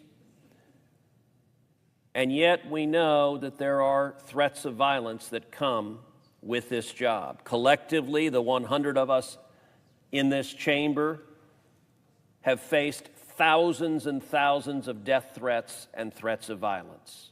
Our staff have been victims of violence over and over again. And so This legislation is bipartisan legislation to enhance the safety and security of members of Congress and their staffs. Now, Senator Wyden has suggested broadening that to all Americans. I admire that sentiment and agree with that sentiment.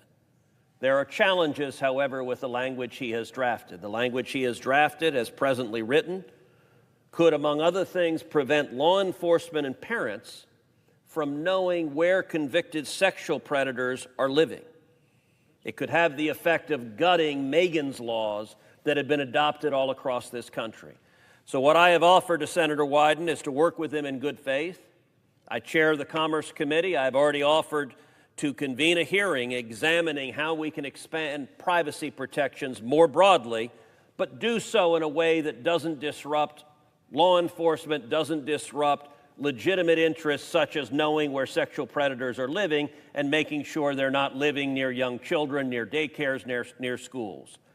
Because the legislation as submitted by the senator from Oregon has not yet worked through those issues, I reiterate my offer to work in a bipartisan manner to find an expansion of the legislation that is under consideration that would work effectively, but in the meantime, I object. Objection is heard. Senator from Mr. Oregon. President, the senator from Texas has offered to do a hearing on my proposal, and I do appreciate that. I simply believe it's unfortunate when the Senate will pass privacy protections for ourselves, but not for all Americans. And only shady data brokers, would-be murderers and stalkers, as well as foreign adversaries buying data on U.S. government officials, are actually going to benefit from blocking this bill.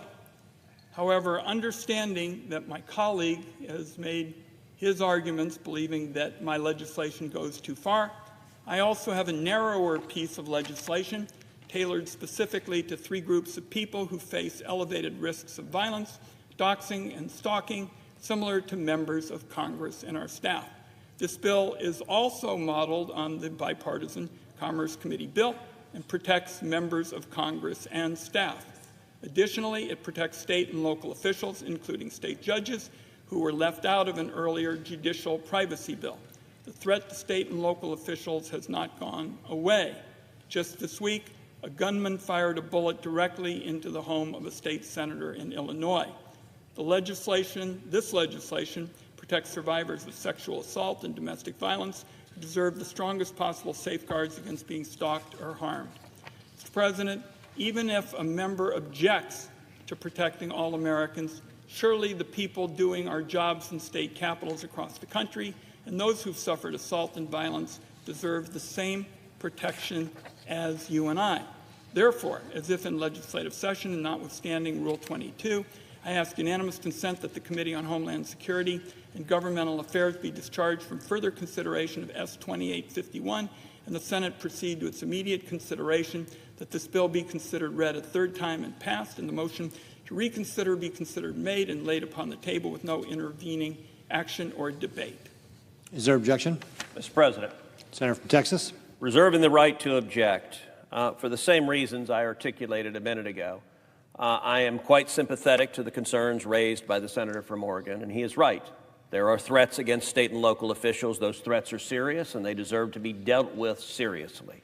In my view, violence is never acceptable, and that is whether I agree with you politically or I disagree with you politically.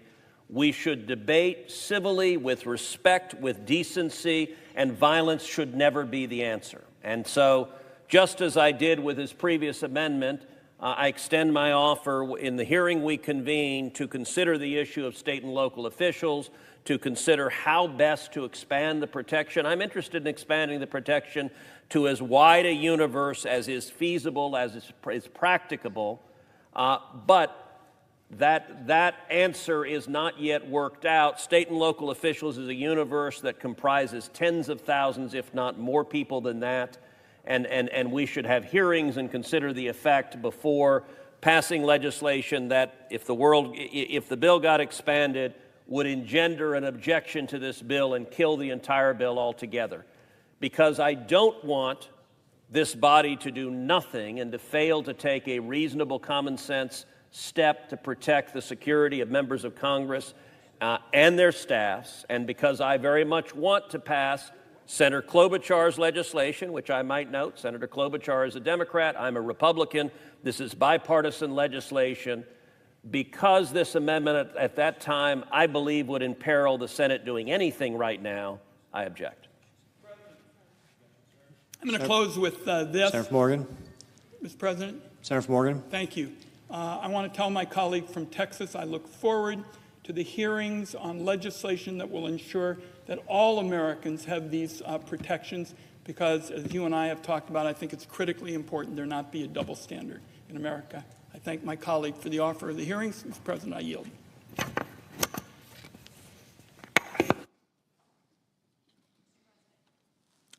Senator from Michigan.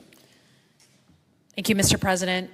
First, along with Senator Gary Peters, I ask unanimous consent that the Senate observe a moment of silence in this chamber to honor the 4 people and many more wounded yesterday in Grand Blanc Township.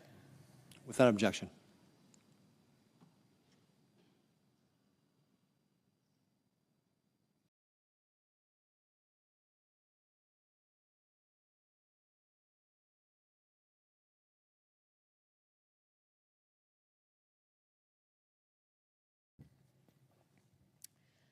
Mr. President, today I rise on behalf of the community of Grand Blanc, a community in unspeakable pain, grief, and anger.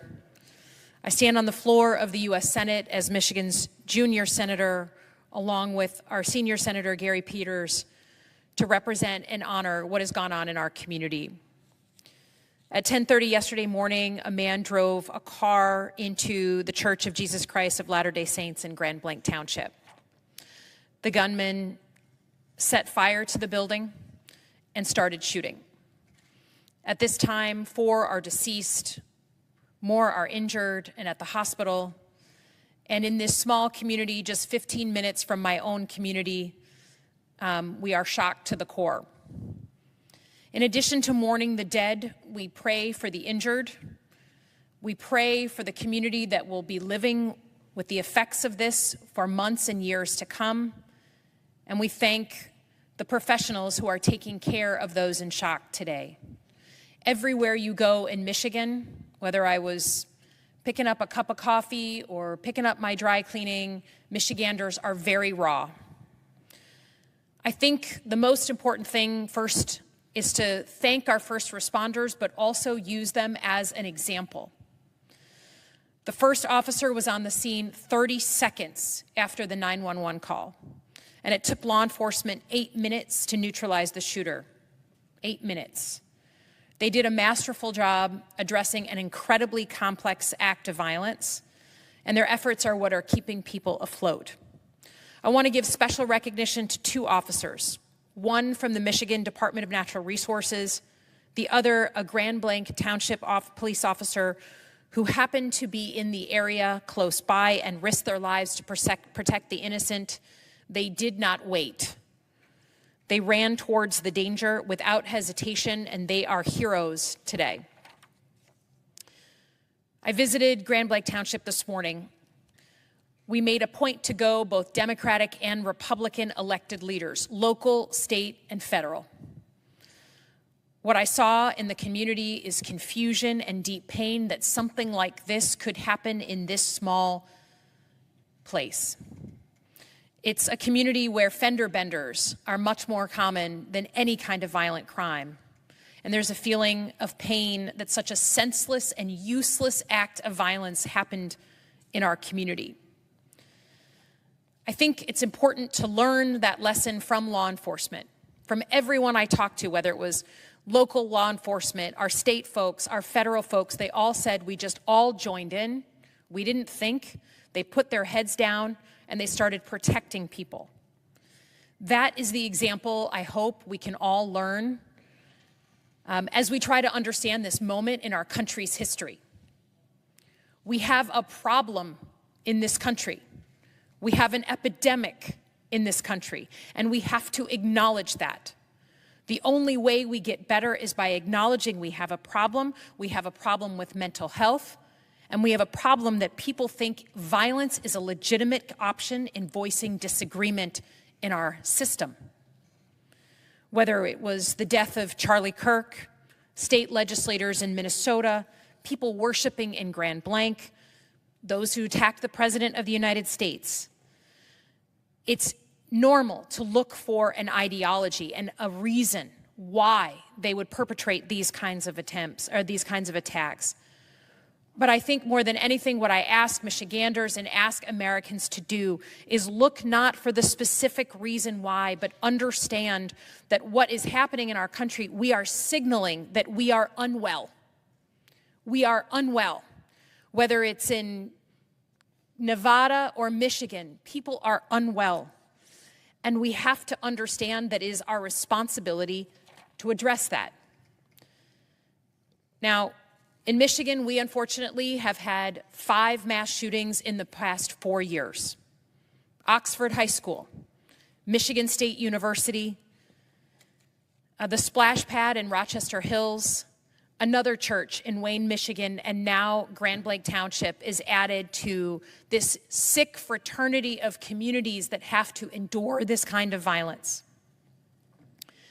And I would dare say that myself, I experienced today, this is the 4th time I have personally dealt with one of these mass shootings, and I can see that it desensitizes you after all these times. You get used to it in a way that I just can't reconcile. It was important for us to come together, Democrats and Republicans, to put out the message that please take a breath, don't watch everything social media is putting forward. Learn from our law enforcement officials to be serious and judicious, and let us all be leaders in our own lives. Either you are working every day in your community to make things better, or you are working to split people apart.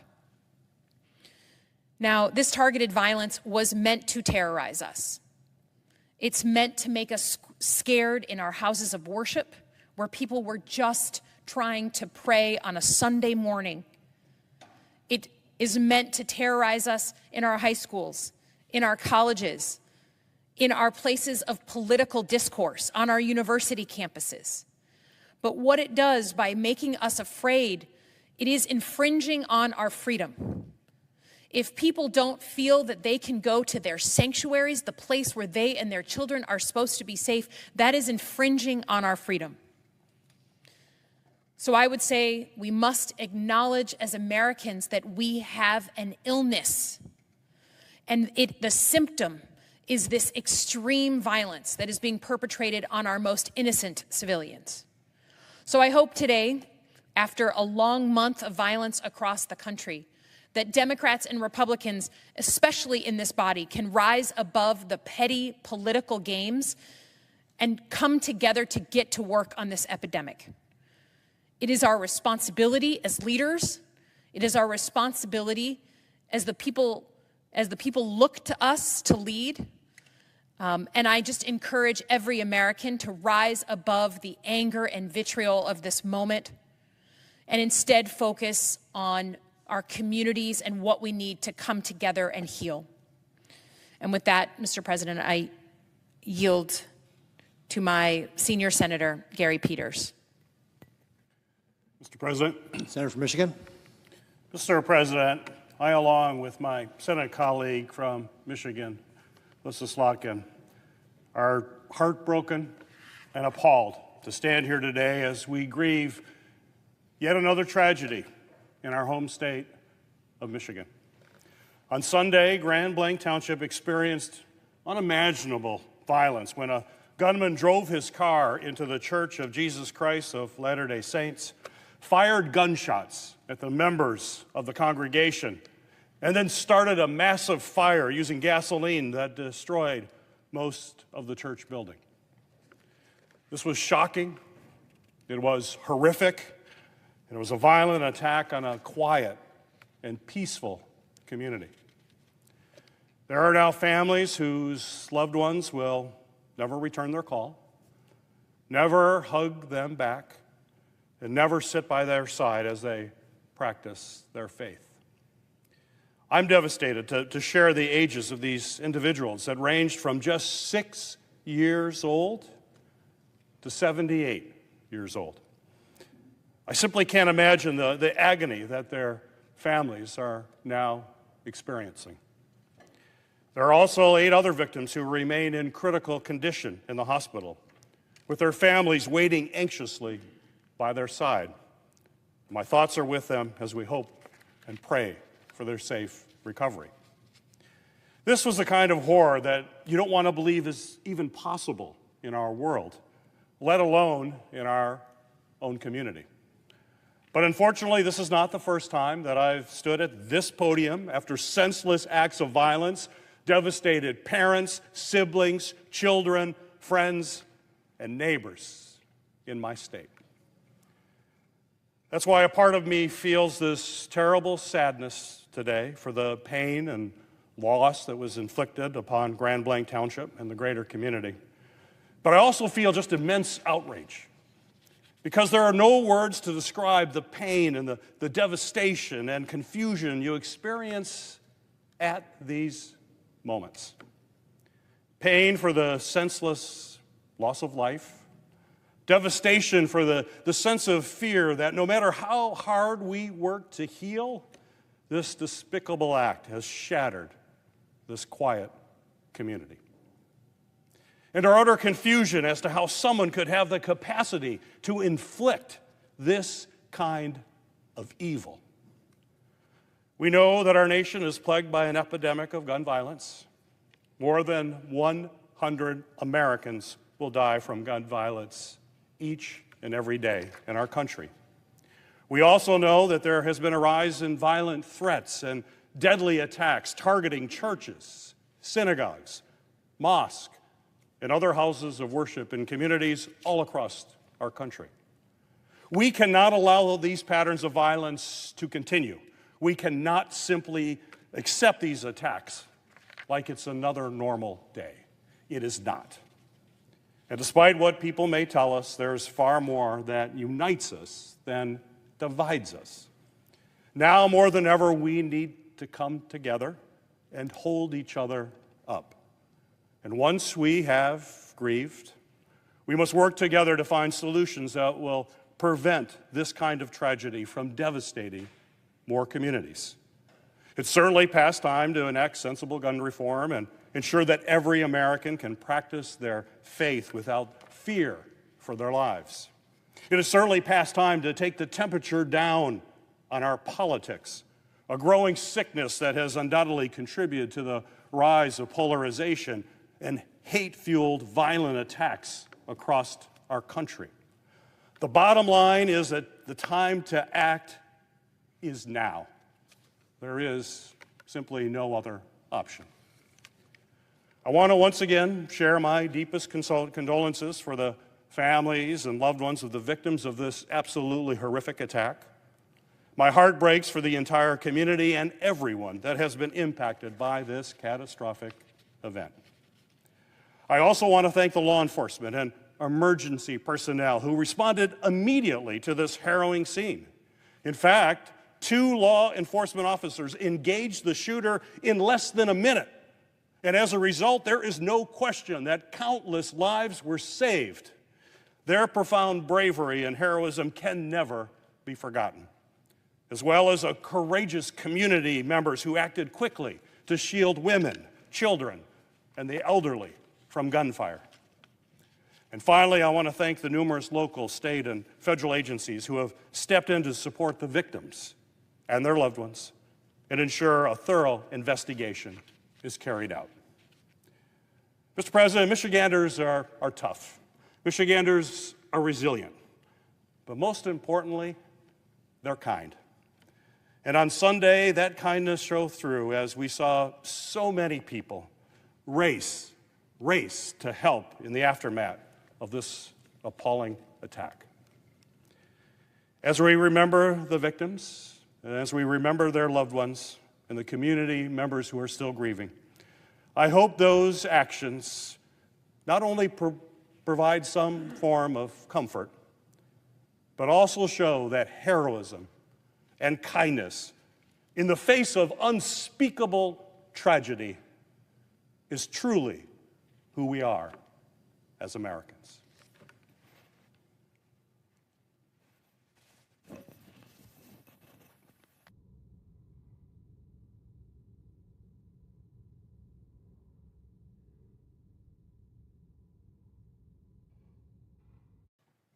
Mr. President. Senator from Vermont. Well, first of all, I want to express my sadness at the loss of lives in Michigan, and I want to thank my colleagues, Senator Peters and Senator Slotkin. You speak for every single one of us, and our hearts are broken. Regrettably, our hearts are broken too many times with this endless violence. But thank you so much, and you spoke for every single member of the Senate, Republican and Democrat. I think you spoke for America. Thank you, my colleagues. Mr. President, we're on the verge of a shutdown. And the question is why? And there's a couple of reasons. Because my view, we should never have a shutdown. And it's an indication of a breakdown in the constitutional process and the failure of the executive and the legislative branch to do their jobs. And as with any kind of, quote, shutdown, the conversation focuses on who's to blame. I don't particularly want to talk about who's to blame because I know who will suffer. And the people who will suffer are the people that you represent in Nebraska. They're the people I represent in Vermont. But I do think it's important to give some history of how this happened and what's at stake. And I say that hoping that at the end of the day, which will be tomorrow, we do not have a shutdown. We do not turn the lights off on government. We've had brinksmanship before, but before we've had situations where as we approach the midnight hour, the policy differences that were vast between Republicans and Democrats were being discussed by Democrats and Republicans. And that discussion was often at the behest and insistence of the executive, playing a proper role to get us to talk and resolve those differences. This time it's different. We had an executive who said that his party should not even speak to Republicans or to Democrats, not even speak to Democrats. So, I'll just ask the common sense question a Vermonter would ask.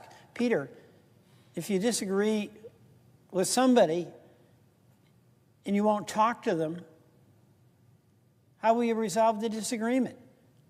And that's what's happened. The second thing, and I want to say this to my Republican colleagues, we have an executive who pays no respect to the role that the legislative branch of this government plays in the affairs of this country. We passed a budget with Republican and Democratic support. And we had an executive who said he didn't care what it is we passed.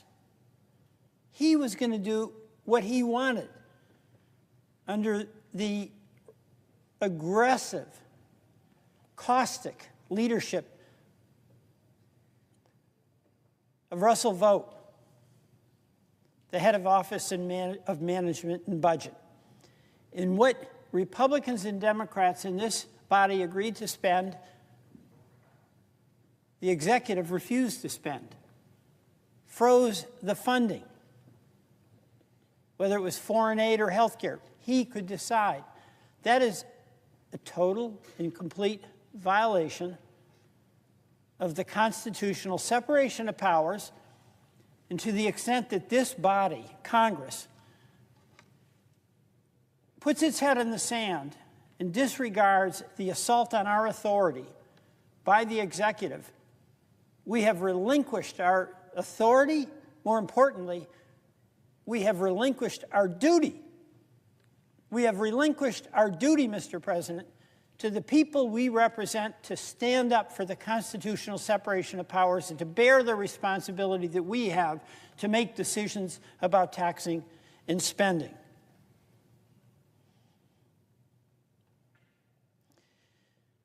There's another reason why we can't just kick the can down the road.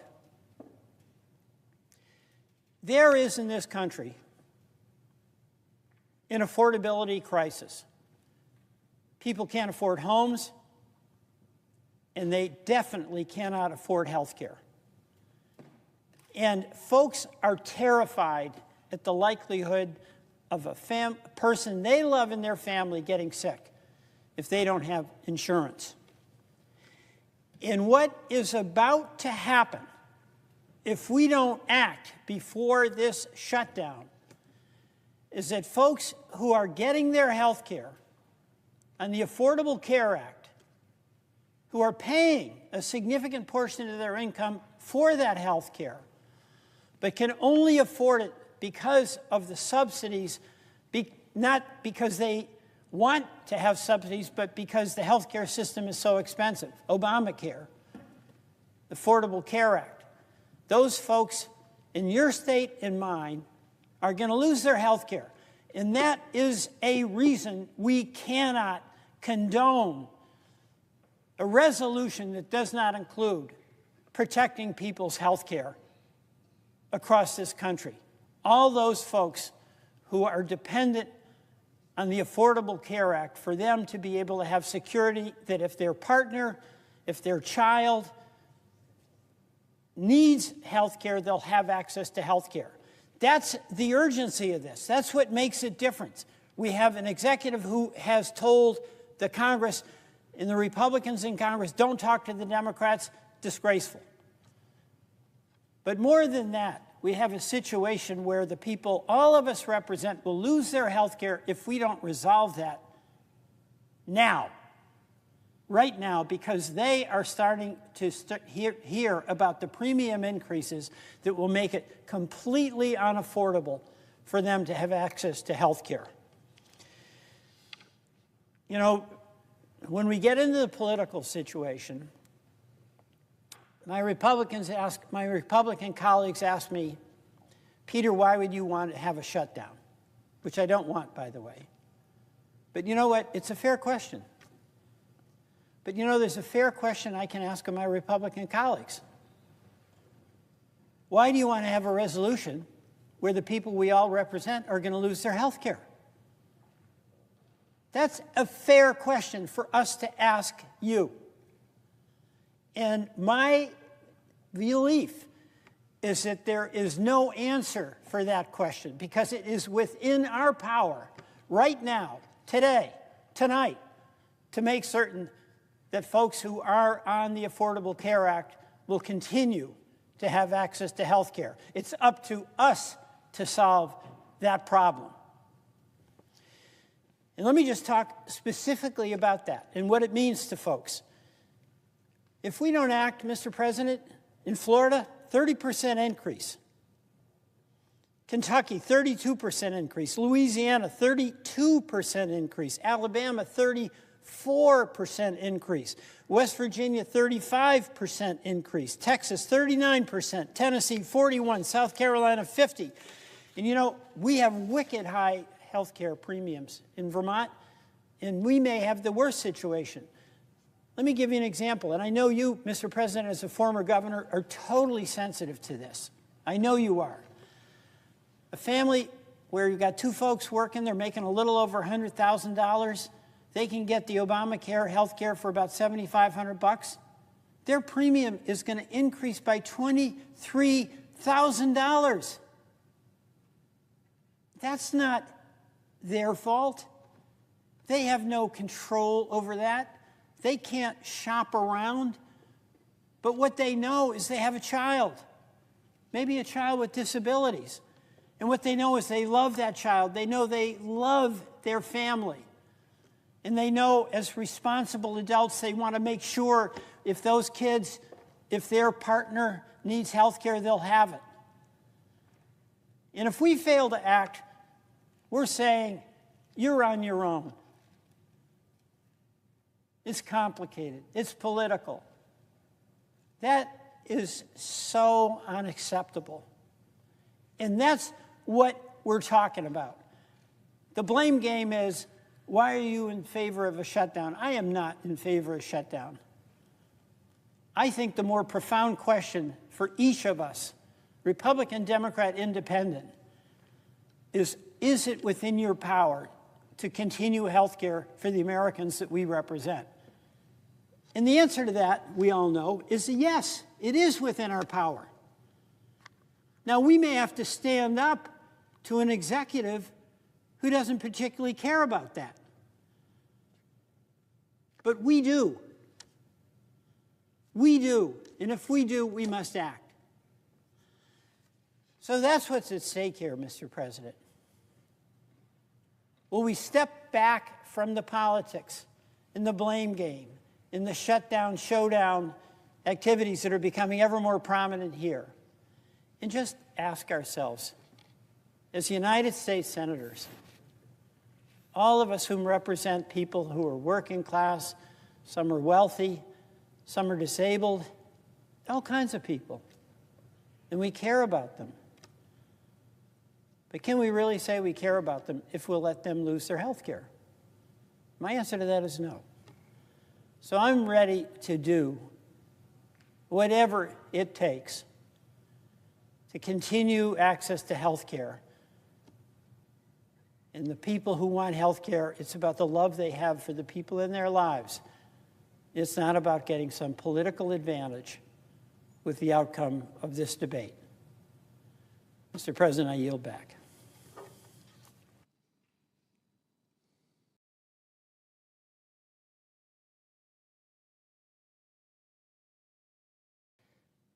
Mr. President. Senator from Hawaii. Thank you, Mr. President. Donald Trump is powerful, but he is not all powerful. It is true that he's trying to consolidate power in illegal and dangerous ways, but it is also true that he's often failing to do that because of public opinion, because of markets, because of institutions, and because of the law itself. And I want to give you a couple of recent examples. 2 weeks ago, shortly after Trump and FCC Commissioner Brendan Carr threatened to punish ABC if it didn't suspend Jimmy Kimmel's show, the network announced that it was taking the show off the air indefinitely. And so, at first, the public coercion seemed to work. Brendan Carr had said point blank, we can do this the easy way, or we can do this the hard way. And the network caved. But a swift and searing backlash quickly followed.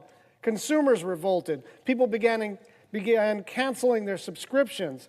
Disney's market cap fell by close to $6.5 billion in a matter of days. Artists, advertisers, and employers spoke out. Even Republicans in the Senate denounced the move. My Senate colleague Ted Cruz called it, quote, dangerous as hell. I think it is unbelievably dangerous for government to put itself in the position of saying we're going to decide what speech we like and what speech we don't, and we're going to threaten to take you off the air if we don't like what you're saying, end quote. Criticizing your own party's administration is hard. I understand that. But this is not about whether you're left or right or whether you thought Jimmy Kimmel's comment was insensitive or not. It is about the basic question of, are we allowed to speak freely in a country without fear that the government is going to come after us? Because if not, that's not the America that any of us recognize. Here's another example. Last week, Trump installed a loyalist with no experience as a prosecutor as the interim U.S. attorney for the Eastern District of Virginia. And within days, the office indicted former FBI Director James Comey on charges without much evidence at all. And the case is so absurd that they couldn't even get a single career prosecutor to take it on. And so instead, the newly installed interim U.S. attorney had to sign and present the indictment herself in a highly unusual move. One of the charges was rejected by the grand jury almost immediately. Now, why does that matter? It is without a doubt a dark day for the country when the President of the United States uses the Justice Department to prosecute political opponents. But legal experts widely expect this case to fail before it even gets to trial. And that, too, will be a reminder that while this president is powerful, he is not all-powerful. This isn't a free-for-all. He doesn't get to just do whatever he wants. Which brings me to this debate about government funding. Democrats are out of power, but we are not powerless. And our price is not that high. We have been asking Republicans for over a month to sit down and negotiate. I've been here 13 and a half years. We have never passed an appropriations bill without a negotiation. But Trump literally told his party, quote, "Don't even bother dealing with them." And so it took until today, on the eve of a shutdown, for a meeting, and the House is out of town. The House adjourned until after the funding deadline expires. They were going to come back on October 1st, which is already 24 hours too late. Now they're thinking October 7th. If you're serious about a deal, if you're serious about keeping the government open, why are you not in the United States Capitol? Russ Vought, in July, the OMB director, said, you know, the appropriations process should be less bipartisan. The person in charge of the federal government and the executive branch is pretty explicit. He says the appropriations process should not involve Democrats at all. The only way to keep the government open is for both parties to negotiate a bipartisan agreement. If the Republicans want to listen to Donald Trump and say, don't even bother dealing with the Democrats, then there's a very old adage and an iron law in politics, which is if you don't ask for the vote, you do not get the vote. We are ready to work together to keep this government open, and I want everybody to understand what we're fighting for. What we're fighting for. Tens of millions of Americans are getting letters in the mail, and they don't know they're on the Affordable Care Act exchange. What the hell is that anyway? They just sign up for health care on a website, right? You don't know if you're on Obamacare or some hybrid thing or employer or this or that. You just get a letter from your insurer, and they say, if you want to re-enroll in your health care plan, here's how much it'll be. And it's usually a small increase year over year to cover inflation. And so now they're going to get a letter that literally says, your subsidies are gone and your new price is X. The average increase is going to be hundreds of dollars per person per month. Add to that we are hearing in some states, and maybe as a result of some jawboning with the administration, they are waiting to send those letters. They are waiting to send those letters. Why? Because they're hoping we're going to resolve this ACA tax credit thing. And they don't want to eat, politically speaking, the fact that a bunch of people, tens of millions of people, Democrats, Republicans, independents, non-voters, but zero non-citizens, you are not eligible to be on the exchange if you are a non-citizen, are going to get a letter saying, you know, it's going to be $3,000 or $4,000 more per year. Go talk to a regular person. Some of us know regular people who are on that exchange and know, I just can't do it. $300 more per month. And by the way, if you get that letter in December and your first payment is due on January 1, you are extra screwed. And so I understand that the White House understands how big of a political liability this is, because people are really going to get hurt. And now it's a question of sort of people wanting to not behave as though they're giving in. But let's be adults here. There is a crisis that is about to happen to tens of millions of Americans, and we have an opportunity to fix it, and there is bipartisan desire to fix it. And Leader Thune and Speaker Johnson's view is, nah, we'll deal with that later. And Donald Trump was saying, why don't we deal with that next year? by next year, all of the rates are locked in, and people will be paying $300 or $400 or $500 more per person per month. We can fix this, and we should.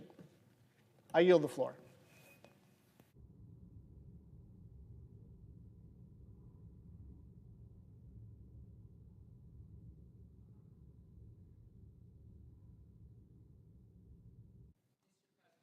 I recognize the senator from Minnesota. Mr. President, I come to the floor today because we have a choice here. And the Democratic leaders in both the Senate and the House just went to the White House. They had a long meeting. I'm glad that meeting happened. I hope something will come out of it. But the president has repeatedly said, well, we don't need Democratic votes. Well, we can do this on our own. And the problem is, the more he says that, the more the American people are saying, what about me? What about me, says the farmer whose soybean market has dried up that I met with last week. What about me, says the mom coming out of the grocery store and looking at her bill? Or the student thinking, I can't afford this electricity bill. Or everyone that's starting to look at these healthcare numbers, looking at the insurance premiums, looking at the fact that this administration has not stood up for them on healthcare. So if they would open their eyes right now and see what's going on out there, or maybe go to those 13 rural counties that I just visited in Minnesota, maybe they would see that this is a moment where people are expecting the president and congressional Republicans to work with us on these unfolding crises. The tariffs may be decided in the courts, or the Congress can decide enough is enough. But this healthcare crisis, that's on this body to do something right now. The president has sadly made his position clear. He would rather shut down the government than work with congressional Democrats to address this skyrocketing healthcare cost crisis. So our colleagues, many of whom I work with every day, they can decide. Are they going to rubber stamp what he does? Are they going to try to work with us? So one of the things one of the farmers said to me last week at one of my meetings is he said, between my entire market drying up, Minnesota, 60% of our soybeans are exported to other countries. Of course, China hasn't purchased a bushel since this president came in. And the cost of fertilizer going up because of the tariffs on potash out of Canada, and even then, although they were reduced, it's still a major driver. Between the issues with visas and not having enough workers, he described it as he looked at the healthcare policy and what's happening there, since about 28% of our farmers are on the Affordable Care Act because they're individual business owners. He said it's a perfect storm of ugly.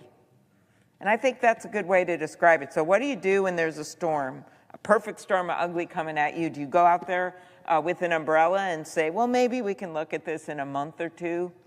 You don't have that luxury. The American people don't have that luxury. This is not a December thing.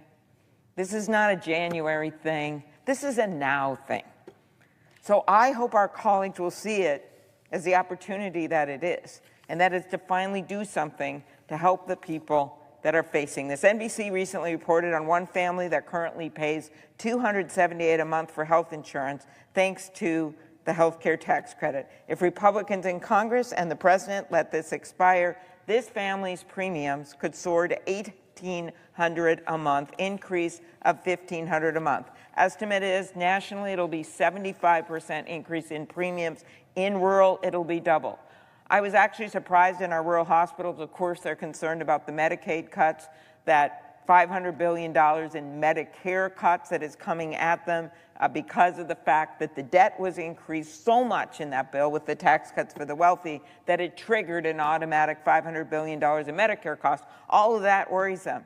But maybe I just hadn't thought it through. The Affordable Care Act premium increases without any tax credits really concerns them. Why? Because so many of their people that are going into their hospitals in rural areas are either on Medicaid or they're on their, what we call in Minnesota, MNsure, their policy through the Affordable Care Act. Those people won't be able to afford double, no way, because they're already in that perfect storm of ugly. So then they're not going to have insurance, and they're going to show up in their emergency rooms in these mid-sized towns with no insurance.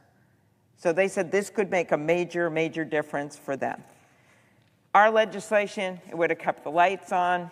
Our bill, it got more votes than the Republican bill. I'd like to point that out. A whole bunch of people didn't even show up for the vote that we just had a week ago. And our proposal that did something about health care to restore people's health care actually got more votes than the Republican proposal.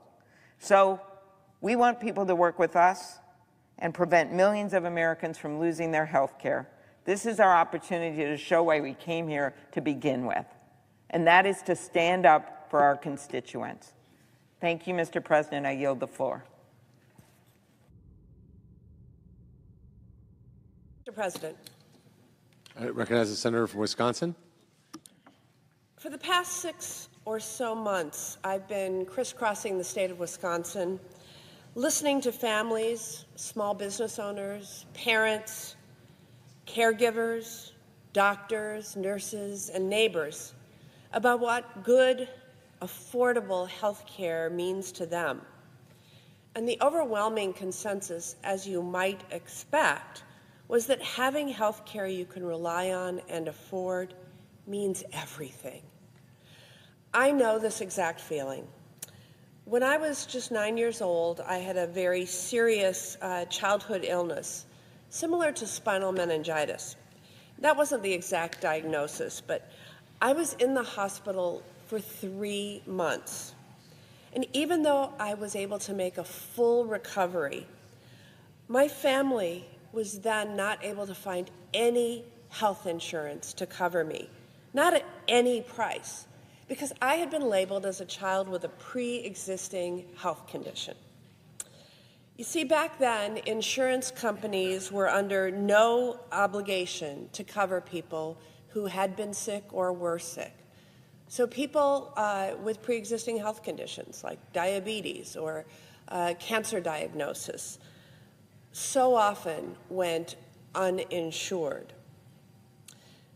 That kind of experience, being hospitalized for months and then not being able to get health insurance, it's not an experience that one forgets.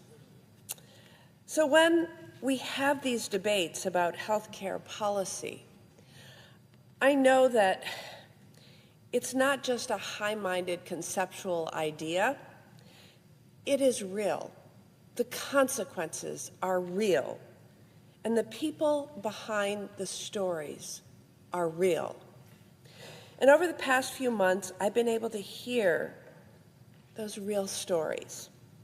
I heard stories from families who were sometimes unable to put into words what it would mean if their Medicaid were stripped away. I heard from Evan in Madison, Wisconsin. Evan is on Medicaid. We call it Badger Care in the state of Wisconsin. Evan has undergone 2 brain surgeries and subsequent radiation over the past 10 years to treat brain tumors. Thankfully, he has Medicaid to help cover this care. But his ability to stay healthy means that he needs medication. And he said, as he wrote me, without Medicaid, I won't be able to afford my medication that literally gives me the ability to go out and be a part of my community. I also heard from Ashley from De Pere, Wisconsin. She told me how Medicaid is essential for her 15-year-old daughter with disabilities. Medicaid has allowed her to modify her home so her daughter can safely get around, and also allowed the family to get a wheelchair-accessible van so her daughter can get to school and get to the doctor and just be a kid and experience the world.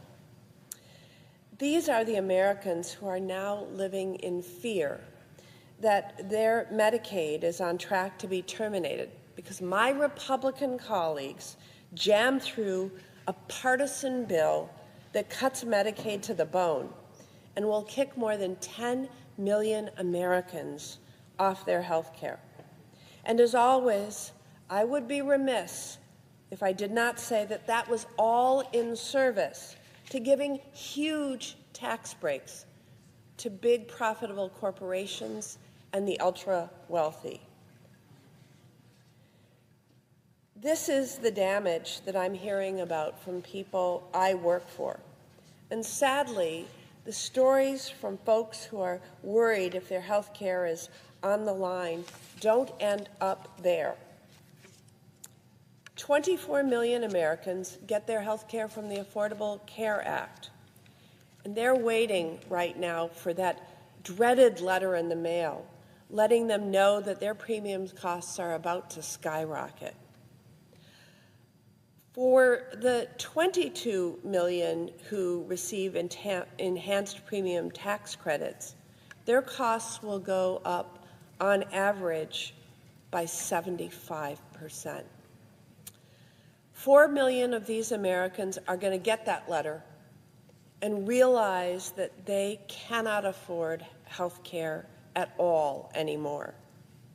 This, of course, is because my Republican colleagues refused to pass our bill to extend the enhanced premium tax credits and make them permanent, which allow millions of Americans to get affordable health care through the ACA. I heard from some of those families and small business owners last week. They are just dreading what they're about to find out and what the future holds for them. Take Kim, who owns a bakery in the Fox Valley.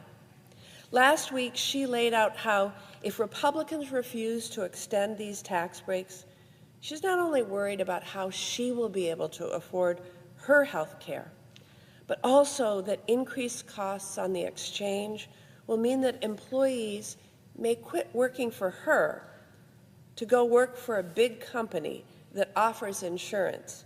And of course, she's worried that her customers will inevitably be left with less in their pockets to come by and patronize her store. I also heard from Keith in Marathon County, who runs his own insurance business. He knows this issue inside out. And Keith laid out some staggering figures for me of what he is staring down. If Republicans don't join me in extending these premium tax credits and making them permanent, Keith's premiums will go from less than $740 per month to more than $2,300 per month just to get insurance for his family. That is a staggering increase. It is no exaggeration to say that the American people are staring down a healthcare crisis. We have a healthcare system in crisis. And I want to be clear that it is 100% manufactured by my Republican colleagues. But you know what? This is still avoidable. It's still avoidable. I am hearing my constituents sounding this alarm, and so I'm here to do the same. I got the memo that they don't want to have Medicaid gutted. They don't want to have their Affordable Care Act tax credits taken away. And they don't want their costs to skyrocket. And the people I work for have been crystal clear about what they expect and demand of Congress. Work together to lower costs and give them the opportunity for their hard work to let them save and to let them get ahead. So that's my position. We need to lower the cost of health care, not take it away from families. I simply refuse to just go along to get along, because the people I represent are truly struggling, and the solution is right in front of us. And that brings us to today. The path to keep the government open and stop health care costs from rising for millions is on the table. The whole idea of a shutdown is totally avoidable.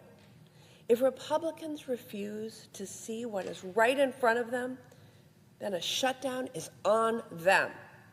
And Wisconsinites will know exactly who to thank when they get that dreaded letter and their health care costs skyrocket, or they see it simply stripped away.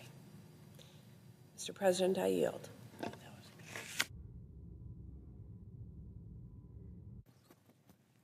Mr. President. Recognize the senator from Connecticut. Mr. President, the House of Representatives is not coming back into session reportedly until next week. The government is shutting down tomorrow night, and the Republican House of Representatives isn't here. And they aren't coming back until the government has been shut down, reportedly, for days. That tells you all you need to know about who is responsible for a potential shutdown of the government. Republicans care so little about funding the government that they aren't even showing up. President Trump doesn't care either. He boycotted even meeting with Democrats until 24 hours before the shutdown was to begin. He was watching golf or posting on social media, basically anything except trying to negotiate, to do the job of government. I wish Republicans were trying to keep the government open instead of trying to shut it down. But what I really want is for Republicans to open their eyes and see what is happening at an increasing pace to our democracy. What I want, what I think is necessary at this moment, is for any budget that we write to put the health of our democracy first. In fact, as I've watched the events of the past few weeks play out, with political enemies being systematically hunted by this administration, I think that we all have a moral obligation to only support a budget that at the very least puts the brakes on the president's lawlessness. Right now, our democracy is in grave peril.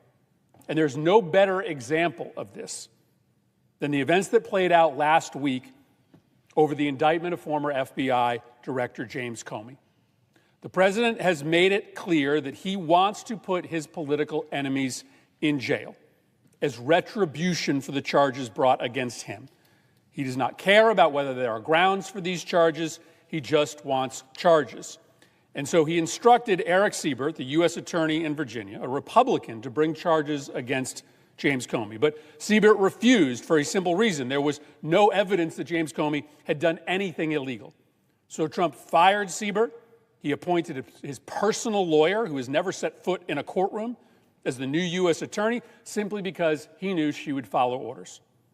Every career prosecutor in the office recommended she refuse to bring the charges, again, because there were no charges to be brought. But she did it anyways, as instructed. Not a single other lawyer in the office would sign the indictment, virtually unprecedented in a case like this. Trump cheered the indictment, and then he warned that there would be more charges brought against others that had vocally opposed his policies. And that's not all that happened in the last 2 weeks. Trump ordered the FCC to issue threats to TV stations that did not remove one of his primary late-night critics, Jimmy Kimmel, from the airwaves. He announced new military deployments to additional cities. He began a process to harass and arrest leaders of prominent political groups that oppose his presidency, threatening at least one funder of groups that oppose his policies, George Soros, with arrest simply for supporting opposition to Trump. Much of this, though not all of it, has happened in the wake of the brutal, horrific murder of conservative activist Charlie Kirk. His assassination was abhorrent. And it was and still is a moment for all of us to consider what we can do to stamp out political violence and violence of all kinds. But his murder does not justify the dizzying campaign of political repression that has been carried out often in his name since. To exploit his murder, to crush dissent, or to censor speech is unacceptable. And this brings me back to the debate over the expiring budget. I join with my colleagues in wanting this new budget to, at the very least, postpone the healthcare insurance increases that are coming for millions of Americans that are going to ruin people's lives in this country. 75% increases for people who are going to make this awful decision about whether they should continue to pay their premiums, whether they should put food on the table for their kids, or whether they should risk going without insurance.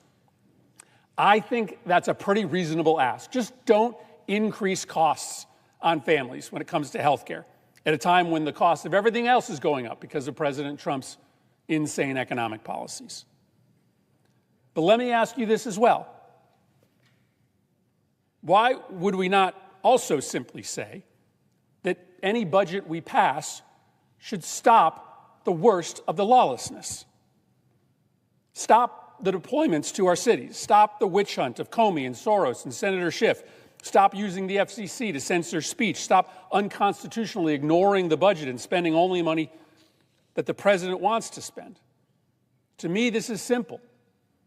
We should not willingly pay the bills for the most serious assault on political freedom since the Civil War, an assault that may collapse American democracy as we know it.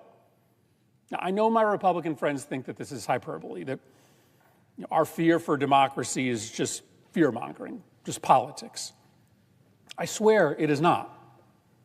My Republican colleagues know why Comey and Senator Schiff and Soros are being targeted.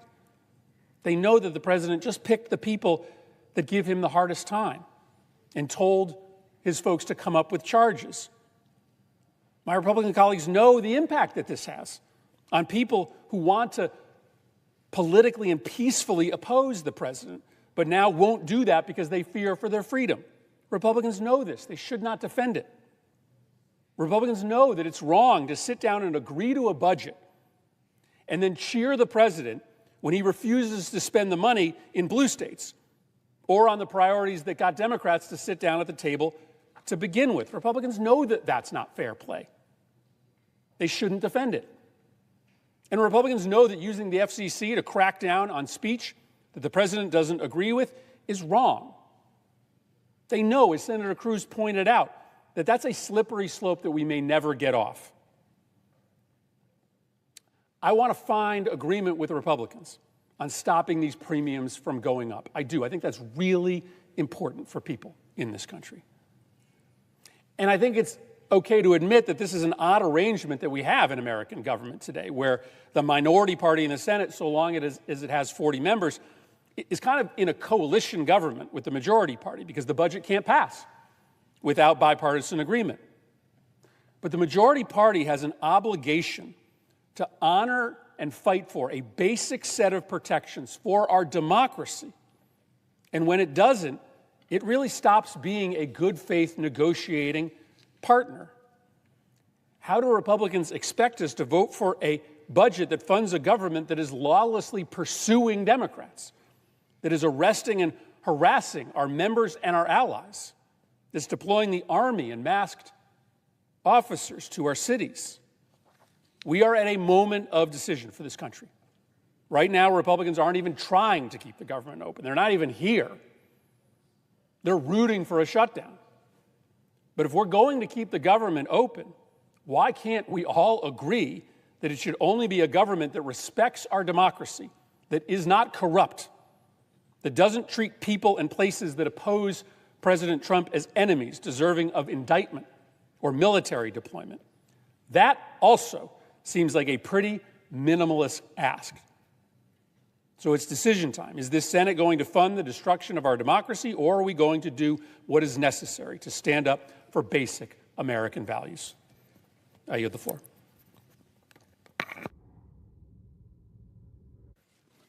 Recognize the other senator from Connecticut. Thank you.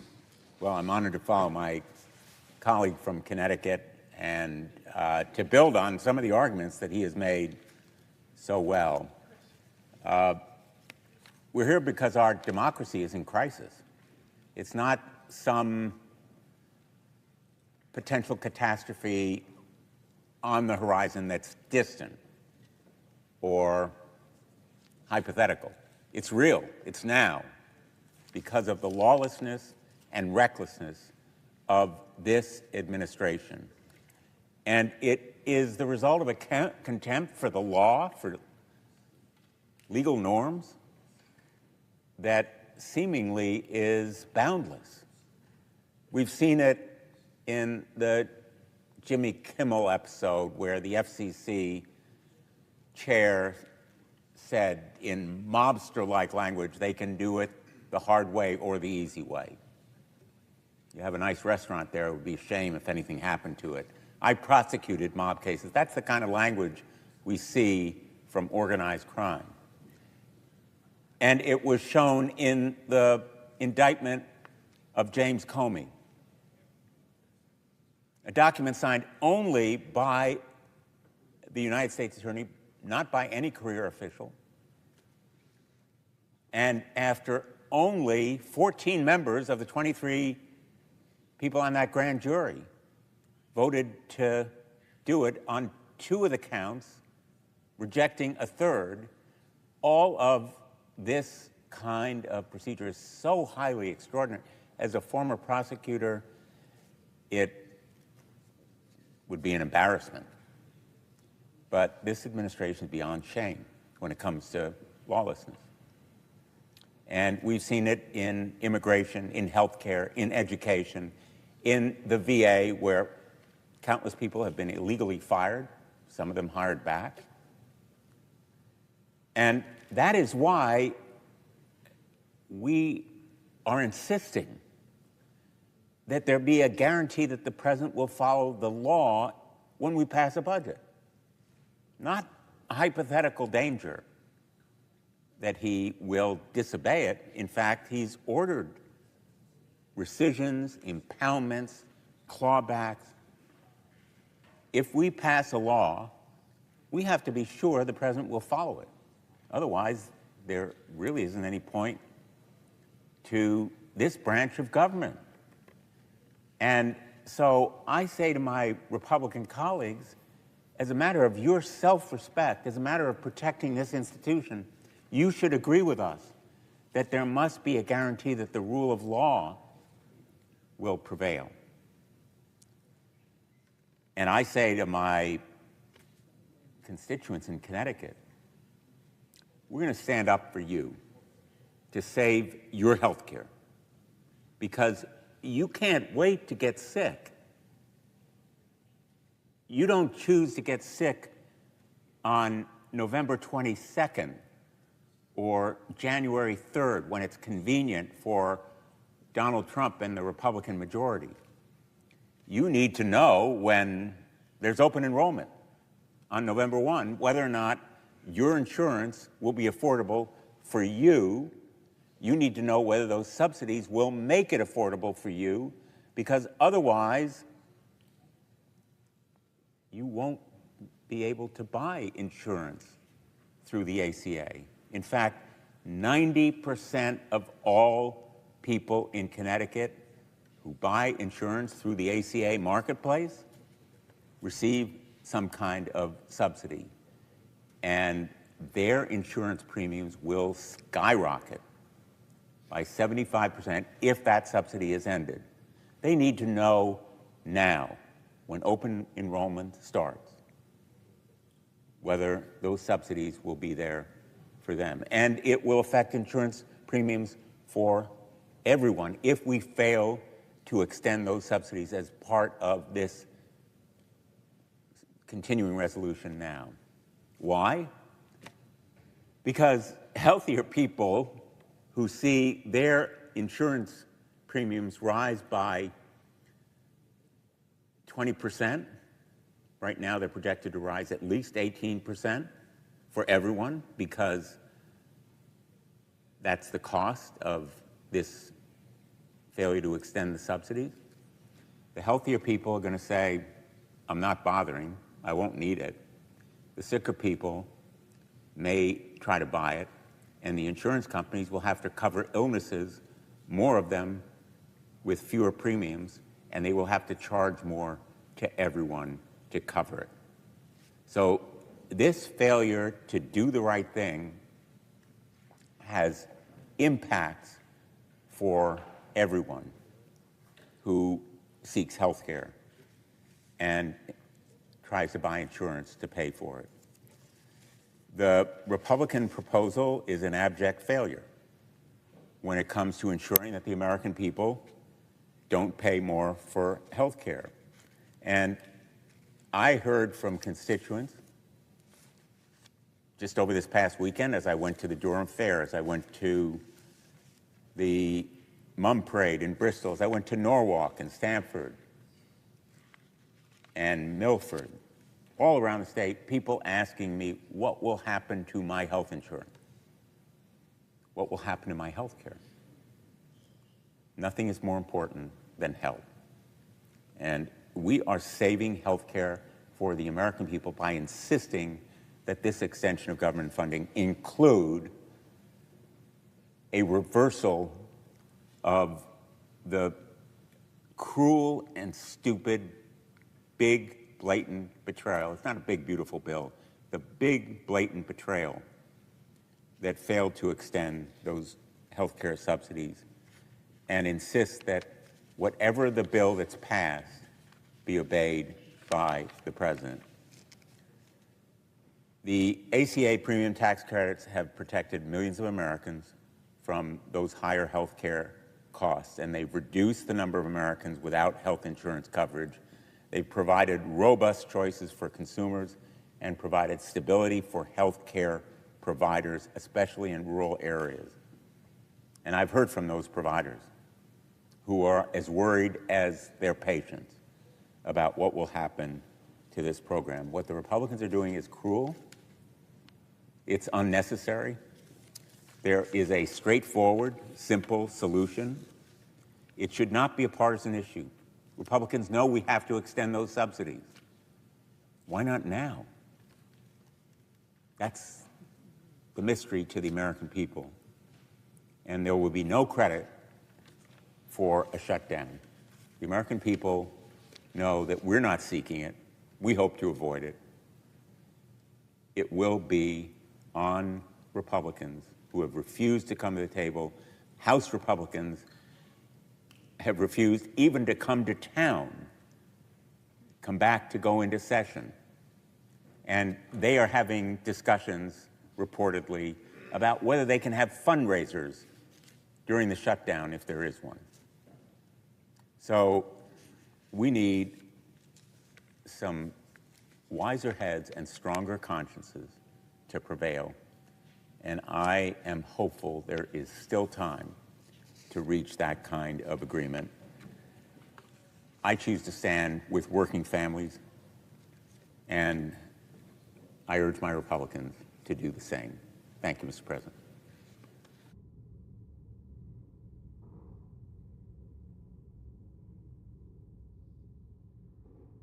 Mr. President. I recognize the Minority Whip. Mr. President, millions of Americans better check their mailbox the next week or two. There's some bad news. Letters are being sent by health insurance companies that are trying to give some kind of a warning to these families about what's going to happen to their health insurance premiums because of the big, beautiful Trump budget bill. One family in Illinois tells the story. Leanne Safford and her husband, Lori.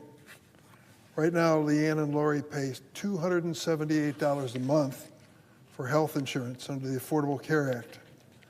But starting January 1st, their monthly premiums, now get this, jump from $278 a month to $1,800 a month, a 550% increase. $1,500 more coming out of the paychecks of Lori and Leanne. Why is this happening? Because we have a system, or had a system, that provided subsidies and tax credits to working families so that they could afford their health insurance. However, in the big, beautiful budget bill of Donald Trump, passed with every Republican voting for it, every Democrat voting against it, these subsidies and credits started to disappear. Thanks to President Biden and a Democratic Congress, those credits were there for families that they could count on them. Because of the Republican decision with President Trump to give tax breaks to the wealthiest people in America, they cut back on the premium assistance that was available to the Safford family. These credits had opened the door to millions of working and middle-class Americans like Leanne and Lori to be able to afford quality health insurance. Now they've got to make a choice. This is a lot of money. $1,500 a month? Millions of Americans will decide. Are we going to cut back on essentials like food and dental, or switch to a higher deductible plan, more money out of pocket if anybody gets sick? Leanne said, quote, "Right now we're making a decision based on being relatively healthy. But as we all know, with health, it could change in a day." That's the same bind that millions of Americans are going to face because of the Republican decision to give a tax break to the wealthiest people in America. According to the Congressional Budget Office, more than 4 million American families are going to lose their health insurance if congressional Republicans allow these subsidies to expire. And that's what's going to happen if we don't change, including more than 100,000 in my state of Illinois. It doesn't have to be this way. We can extend these tax credits and still fund government. I remember a time in this chamber when Democrats and Republicans came together on a bipartisan basis when real family challenges existed and tried to solve the problem. We just don't have that spirit here anymore. They've decided on the Republican side we're going to give tax breaks to these wealthy people, even at the expense of working families. And we have a president hell-bent on abusing his power and a Republican Congress that refuse to disagree with him. Earlier this year, President Trump and Republicans in Congress signed into law this big, beautiful bill. Cuts nearly $1 trillion from programs like Medicaid. What is Medicaid important for? Limited income families and retired individuals. This big, beautiful Republican budget bill cuts nearly $1 trillion from Medicaid and $300 billion from the food stamp program, now known as SNAP. As a result of their bill, the Republican bill, more than 10 million Americans will lose their health coverage. Ever had a child who was sick and no health insurance? I have. You'll never forget it as long as you live. This is separate from 4 million others who stand to lose their health coverage if the Republicans continue to block our efforts with the ACA tax credit. It seems Republicans in Congress are fine adding more than $3 trillion to the national debt over the next 10 years to pay for those tax cuts, but they draw the line at extending health care to millions of hardworking Americans. The math is clear. Republicans don't have the votes to force this extreme agenda. Governing requires input from both sides. We're taking a stand for this family and millions more just like them. When they get the jolt of the news of where their health insurance premium is going to go, where do they turn? I hope they can turn to Congress and members of the Senate who actually care for working families. If we refuse to do the job, Leanne and Lori are going to pay the price. Let's be clear. Democrats stand ready to negotiate on a fair, bipartisan basis. The only reason we're staring at this shutdown is because Republicans have refused to come to the table. There was a meeting in the White House today. Don't let it be the last one. Let's come together and fix this health care problem for America's working families. The president on Fox News said last week, "Don't even bother dealing with the Democrats." Well, the president's wrong. We're in this together. We need to solve this problem together. If the government shuts down, it will be because of President Trump walking away from a major challenge facing working families. I yield the floor. Recognize the senator from Rhode Island. Mr. President, one of the things I've had the most trouble understanding in the time that I've been in the Senate has been Republicans' bizarre fascination with attacking healthcare systems, with taking healthcare coverage away from Americans. It came to a boil in the Beautiful for Billionaires bill, which cut about $1 trillion out of Medicaid, and then in a hidden fashion through sequester, cut about $500 $1 trillion out of Medicare, and then attacked the Affordable Care Act, which so many Americans rely on to be able to afford their health insurance. I represent Rhode Island. Rhode Island is probably going to lose up to $5 billion in federal Medicaid funding. The Medicare cuts would be probably about half of that. And the Affordable Care Act is going to hit about 40,000 Rhode Islanders who will see their insurance premiums explode. And that is going to happen soon. This is a health care crisis that Republicans have created. And we'd like to try to protect the American public in all of this. These are not going to be small increases in people's bills. We're talking about an 85% increase in already expensive health insurance premiums, as much as $1,200 a year for a middle-class family. Let me give you just an example of what this looks like in real life. A constituent named Carla. Carla is 60 years old. She's retired. She was a mental health counselor, which is noble work, but doesn't make you rich. She gets $60,000 in annual income, mostly from her 401k. She doesn't yet qualify for Medicare, so she got insurance from Rhode Island State Health Insurance Marketplace. She has a family history of heart disease. She has hypertension.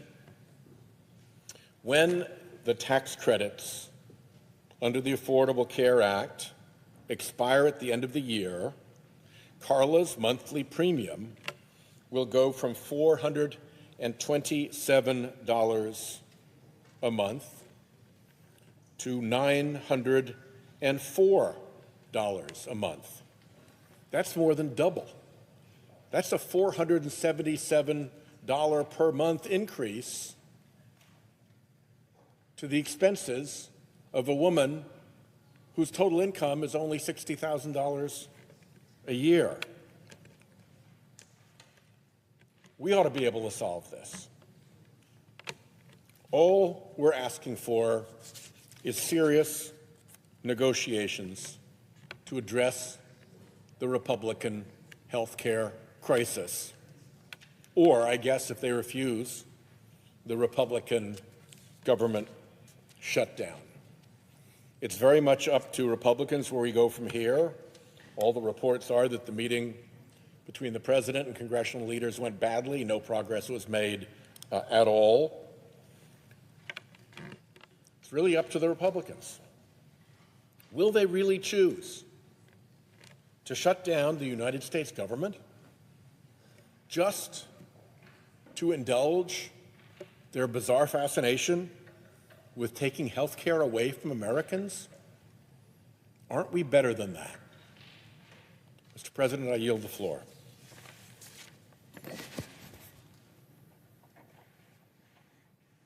Mr. President. Recognize the senator from Arizona. Mr. President, we are just a day away from a government shutdown because President Trump and Republicans would rather shut down the government than work with us to keep health care premiums from spiking for American families. We're watching the same pattern repeat itself again in Washington. Partisan politics and dysfunction hurting hard-working families. This fight, Mr. President, is about health care. It's about what happens to families in Arizona if tax credits that reduce their health care premiums expire. It's about costs going up for people who are already feeling squeezed by inflation and Trump's tariffs, driving up the prices of everything, from groceries to back-to-school supplies. And it's not complicated. If these tax credits expire, working families in my state will see their monthly premiums spike when they go up to sign up for a new plan in just a few weeks. I've heard from Arizonans who are now saving hundreds of dollars every month because of these credits. Ending them would be a gut punch. For some, it would mean losing their coverage altogether. So it's pretty simple. We should extend them, and that's what we're proposing. And let's not forget who holds the cards. Donald Trump and my Republican colleagues. They're the ones saying no, not just to Democrats, not just to us, but to families in Arizona and across the country. But instead of working with us to lower costs and avoid a shutdown, Donald Trump has refused to even sit down and talk about it for weeks until just today, barely 24 hours before the deadline. He'd rather watch the country inch closer to a shutdown than to try to figure out solutions. And Mr. President, it's going to be everyday Americans who pay the price, your constituents and mine. In Arizona, more than 379,000 people have reduced premiums through these tax credits. It lowers their premium by, on average, about $475 every single month. So if those tax credits are allowed to expire, that means their health care premiums for next year go up as much as 55%. That's hundreds of dollars every single month. And that blows a huge hole in the family budget. It means canceled family trips. It means not being able to sign your kid up to a sports league. It means taking on more shifts just to cover this added cost. And for a lot of folks, what this means, it means they will not be able to afford health insurance at all. The estimate is that more than 109,000 people in Arizona alone would be unable to afford coverage. In the richest country in the history of the world, there is no reason why somebody who is working full-time shouldn't be able to afford basic health insurance. No one should be one accident or one unexpected illness away from financial ruin. No one should be unable to take their kid to a doctor when they get sick. But here we are because of Donald Trump and Republicans. This would hurt even harder in rural Arizona and small towns, places like Cochise, Apache, Navajo, and Santa Cruz counties, where there are fewer large employers who offer health benefits, but these are counties with higher poverty rates. It will hurt families across Arizona who finally got access to care. And now they're being told that it may disappear. It doesn't have to be this way. Now, there's still time to extend the premium tax credits and protect families from higher costs while keeping the federal government open and serving Americans. Mr. President, we can do this. We've just got to be willing to sit down and work to figure it out. I know I am. Thank you, and I yield the floor. Recognize the senator from Wisconsin. I'll note we're running a little bit behind schedule, so I'll ask consent to be able to speak up to 25 minutes before taking the vote. Without objection. Mr. President, I'll ask you, I'll ask everybody in the chamber, everybody listening to me on C-SPAN. Aren't you getting sick and tired of these government shutdown showdowns? The drama, the turmoil, the partisan bickering, the holding American people and our economy hostage for demands for billions and billions of dollars of more spending that we can't afford? I know I am. This madness doesn't have to continue.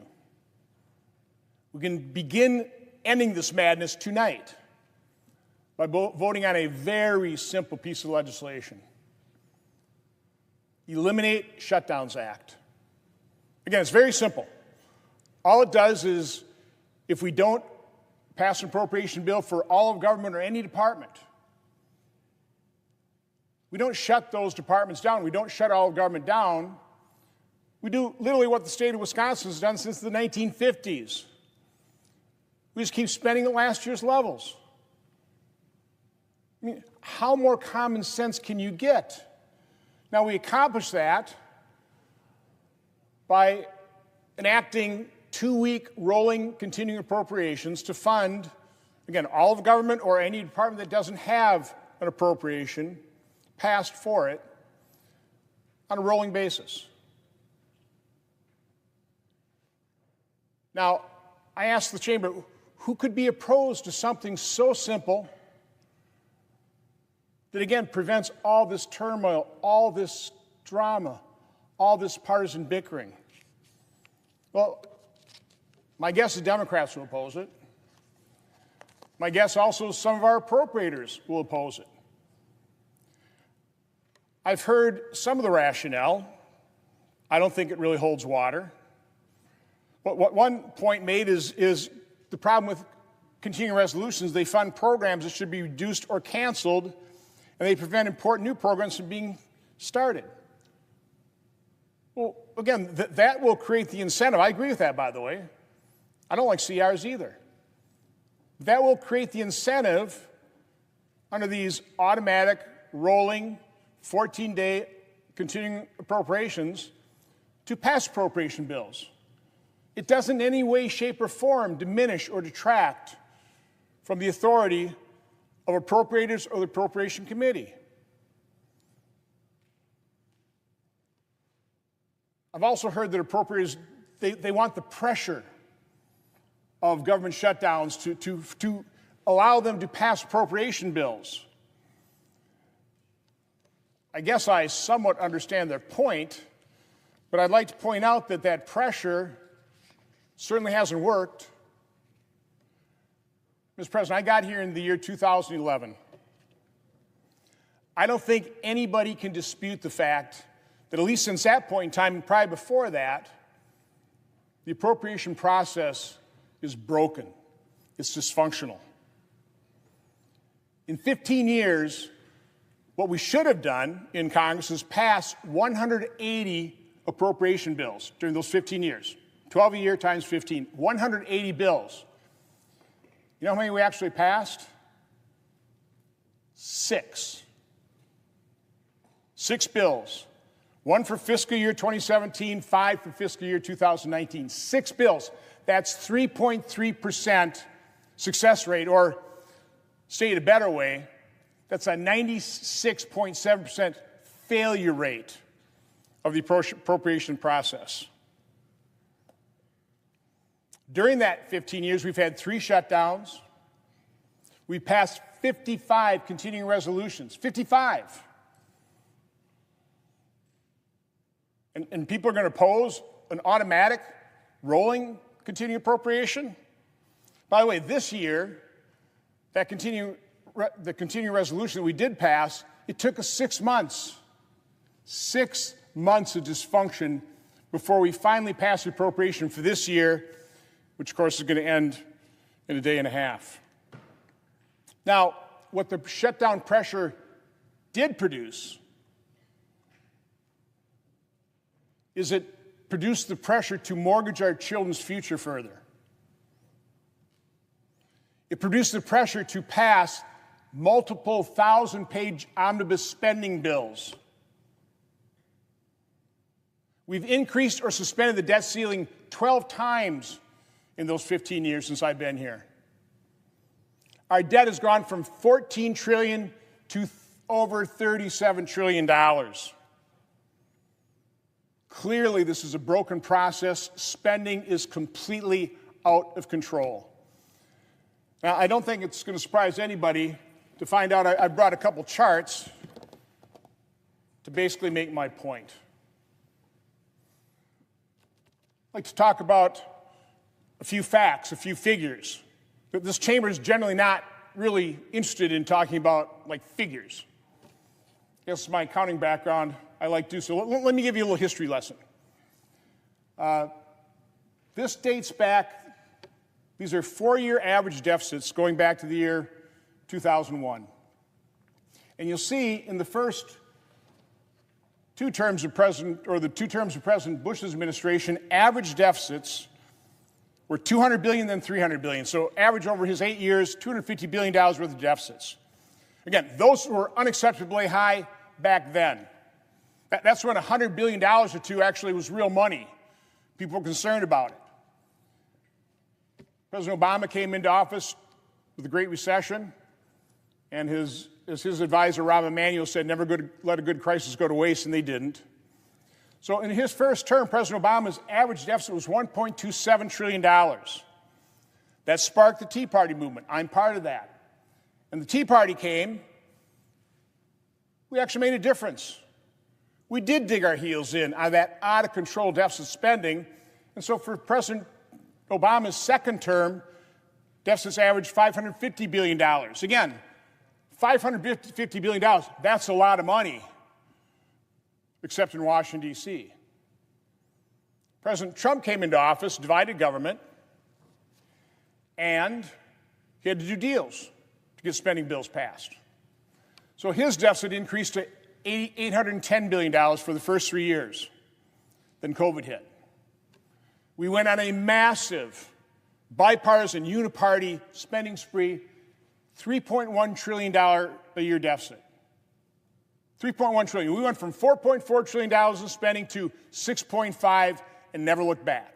Now, responsible leaders would have recognized that was an aberration. We can't keep spending once the pandemic's passed. You know, back in World War II, we had responsible leaders. We started World War II spending 11.7% of GDP. During World War II, that increased to 41% for the war effort. But responsible leadership brought that spending back down to 11.4% of GDP after the war in 1948. That's not what the Biden administration did. They kept spending at pandemic levels. We averaged during Biden administration deficits of $1.9 trillion. We'll have a deficit this year about $2 trillion. And the very sad fact is over the next 10 years, based on CBO's most recent figures, the total 10-year deficit is going to equal about $26.4 trillion. That's $2.6 trillion per year. It starts out about $2 trillion, ramps up to over $3 trillion by the year 2035. Now, most of our party leadership says the problem here is we have a spending problem. We don't have a revenue problem, we have a spending problem. Let me just prove that point. This is one of my favorite charts that literally shows no matter how much we try and punish success with the top marginal tax rate, we've had back in 1959 a top marginal tax rate of 91%. How much would you work if the federal government took 91 cents of every dollar you made? I wouldn't work very hard personally. It's been as low as 28%. I would say for a brief period of time we were 72% free under Ronald Reagan. Now we're at 37% top marginal tax rate. But again, you can see the ups and downs. What's noteworthy about this chart, no matter how much we try and punish success, over time, It's been very consistent. We were able to extract 17.1% of the American economy in federal revenue. We've had a high of 20%, but that was after the dot-com bubble, and that quickly came back down to 17.1% average. It's time we recognize that reality. If we're going to ever balance our budget, what we need to do is get spending under control. We have a spending problem, which I think this chart clearly demonstrates. Back in 2000, we spent $1.8 trillion. $1.8 trillion. That was 17.7% of GDP. That was the year that we had 20% of revenue. We had a surplus for 4 years. We had a surplus for 4 years, and we frittered that all away. We finally broke the $2 trillion mark in the year 2002 after 9/11. All of a sudden, we're on a war footing. We had to spend more to defend this nation. And again, we've never looked back. The absolute high point, other than World War II, the high point in spending was during President Obama after the Great Recession, 24.4% of GDP. By the way, that year, because of the recession, revenue went down to 14.4%. That's what produced those massive deficits of $1.2, $1.3 trillion. 2014, again, the result of the Tea Party, we pretty well held spending flat about $3.5 trillion for about 5 or 6 years. And so spending as a percent of GDP, which is a relevant figure, dropped down to 20.2.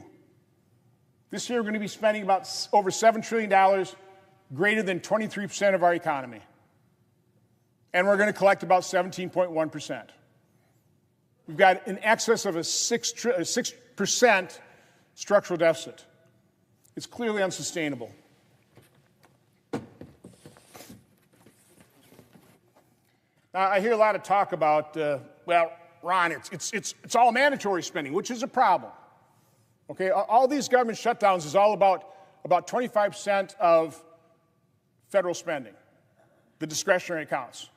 We have 75% of our spending in mandatory. But you have to understand, it's not all Social Security, Medicare, or even Medicaid. Over the decades, I'm researching to see exactly how this happened. We've transferred what I would consider, and what probably formerly was, discretionary spending into other mandatory.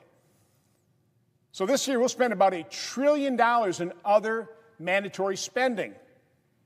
And what this chart shows is the variance between 2019 spending plussed up for population inflation, leaving Social Security, Medicare, and interest alone spent at 2025 levels.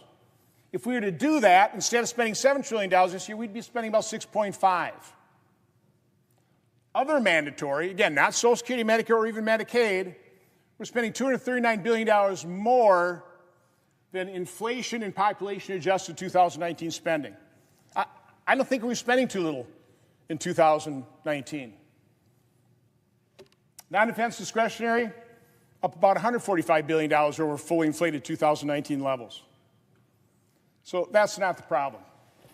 Now, just one other fact I want to dispute, particularly for defense hawks in my party, because I hear it a lot. Well, the good news is we've got parity between defense spending and domestic spending. I don't know what figures they're looking at, but if you only consider non-defense discretionary, yeah, I mean, the increase from Bill Clinton is pretty close to 1-to-1, but that was before 9/11, before we're on a war footing. Under Obama, under Trump, it was 1.4-to-1 to 1.64-to-1. But again, you can't ignore the other mandatory, that other $1 trillion nowadays. If you factor in non-defense discretionary and other mandatory, we've increased spending on domestic programs 2.5 times to 1. The defense, from Obama's spending, the increase is 3.5 times to 1. Under Trump, it's 3.65. So we don't have parity. I'm sorry, defense hawks. You have had your, lights out. You've lost that battle. We're not even close to parity. Whatever you think you're getting in defense, they're getting 3.5 times that in domestic spending. And again, we can't afford it.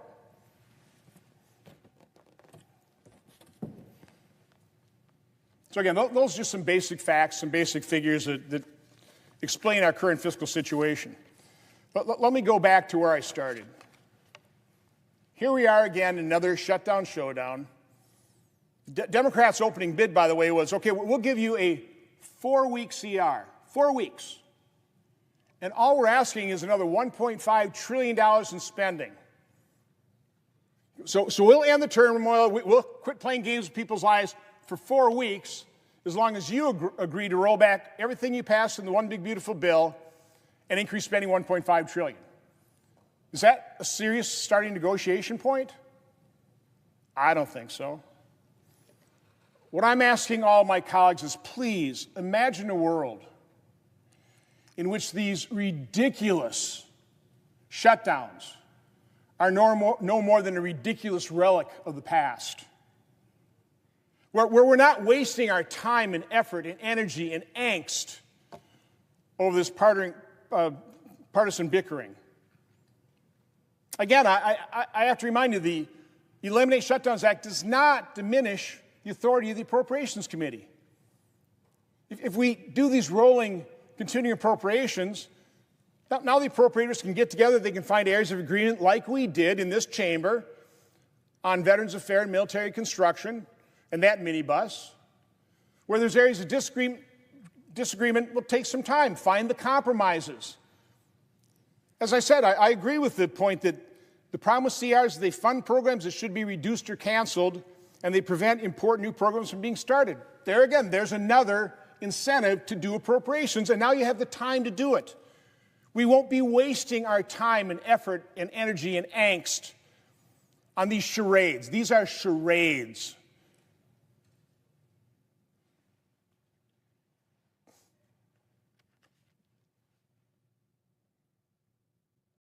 Now, I can't predict exactly what would happen if we pass the Eliminate Shutdowns Act. Nobody can. I can predict we will never have another shutdown ever in the federal government. I'm okay with that. Again, I don't like CRs. I don't like our current spending level. I'm willing to concede much higher spending levels than I think we can afford to eliminate government shutdowns for all time. So I can predict that. But here's something else I think could happen.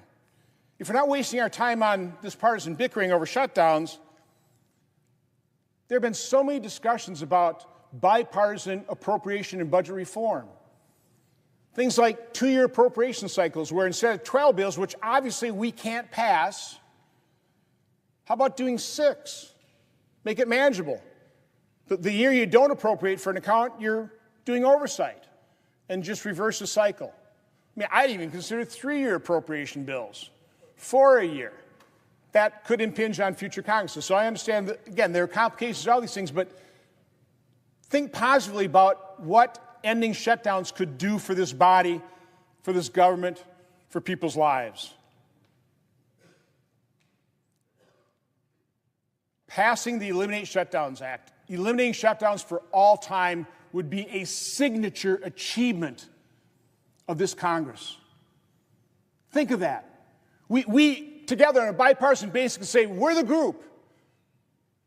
After the horrible assassination of Charlie Kirk, recognize this is the moment to come together as a nation, as a Senate, as a Congress. Do the right thing for the American people, end government shutdowns. That would be a signature achievement of this Congress, and I am hoping and praying that we do that. But let me be honest. Voting no on this bill, voting no is basically voting yes for continuing the chaos and for continuing to play partisan games with people's lives and our economy. That's what a no vote is. Voting yes would help cement this as a lasting legacy for this Congress. So again, I urge all of my colleagues, please, put this partisanship aside. Recognize the value of eliminating shutdowns and vote yes on this very simple, very common sense bill that I think, quite honestly, the American people want to see passed. Now, with just a couple more minutes, I do, because I sat through the chamber, I listened to all the arguments about the Obamacare subsidies. The temporary COVID enhanced Obamacare subsidies. Nobody's talking about doing away with Obamacare subsidies. But it first should be pointed out, the reason health insurance is so expensive on the individual market is because of the faulty design of Obamacare.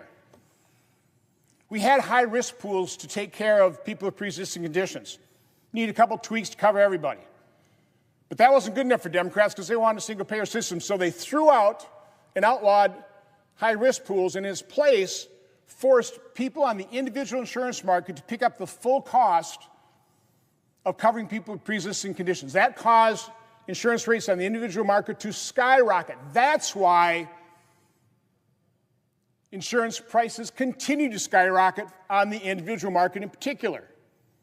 Now, what Democrats did during whole COVID is they basically removed any participation into the Obamacare exchanges from many millions of people that qualified. The result of that is massive fraud. You have unscrupulous agents and brokers who are signing people up just using their name and their birth date for health insurance that these people don't even know they're signed up for. So they don't make claims. Something like 12 million people on the Obamacare exchanges out of 20.5 million had no claims. Well, that's typical. Maybe 10 to 15% of people on insurance don't make claims because they're healthy. But 12 million out of 20.5? Estimates are at least 6 million don't even know they have the policy. So we are literally pouring tens of billions of dollars per year into insurance companies for policies for people that they don't even know they have them and they don't use them, while we're paying commission to those dishonest brokers. That's a massive level of fraud that apparently Democrats have no problem perpetuating. Republicans have a problem with that. We want to lower premiums by doing common sense reform and repairing the damage done by Obamacare. But again, I think what I heard on the floor needed some response. So, Mr. President, that's my response to that. And I'll just end, again, encouraging all my colleagues. The American people don't like these shutdowns. They want them ended. We have a very simple bill, not partisan. It really offers no advantage to anybody, which is perfect. It just keeps the government open and gives appropriators time to do appropriating, appropriate those departments, and end all the chaos, end all the turmoil, end all the playing games with people's lives. With that, Mr. President, I yield the floor. The questions on the nomination? So, yeas and nays. Is there a sufficient second? There appears to be. The clerk will call the roll. Ms. Alsobrooks, Ms. Baldwin, Mr. Banks, Mr. Barrasso, Mr. Bennett, Mrs. Blackburn, Mr. Blumenthal, Ms. Blunt-Rochester, Mr. Booker, Mr. Bozeman, Mrs. Britt, Mr. Budd, Ms. Cantwell, Ms. Capito, Mr. Cassidy, Ms. Collins. Oh, Blackburn. Thank you. Ernst, aye. Thank you.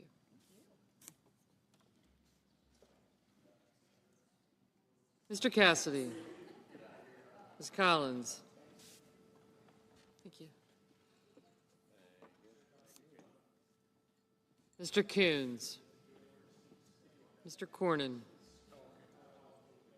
Ms. Cortez Masto,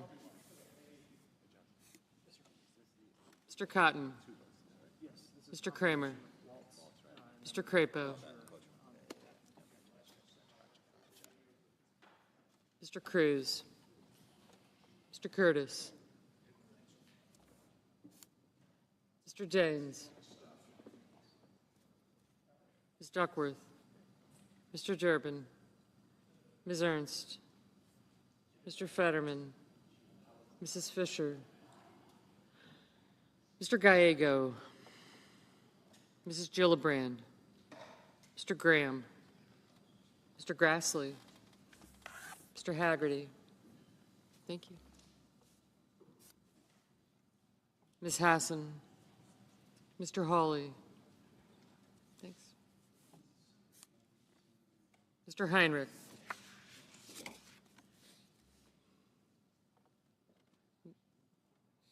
Mr. Hickenlooper, Ms. Hirono, Mr. Hoven, Mr. Husted, Mrs. Hyde-Smith, Mr. Johnson, Mr. Justice,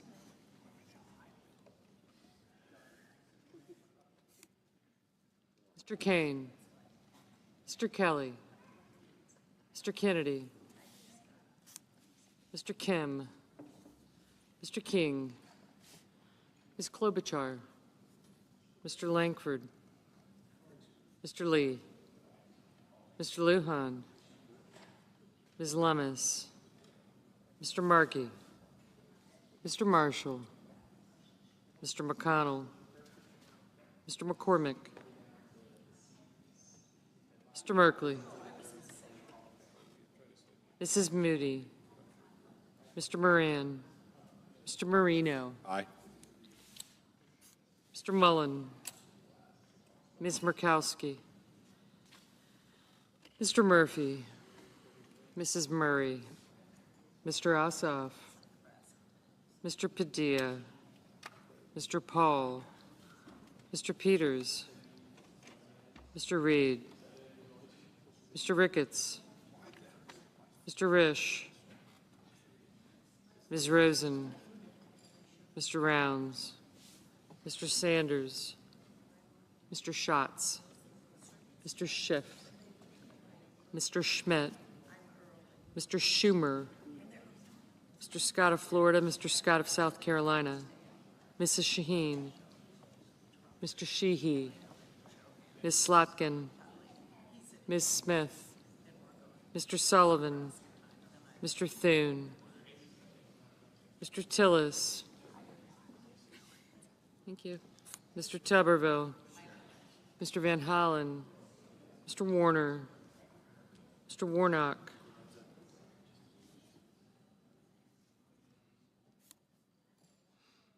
Ms. Warren, Mr. Welch, Mr. Whitehouse, Mr. Wicker, Mr. Wyden,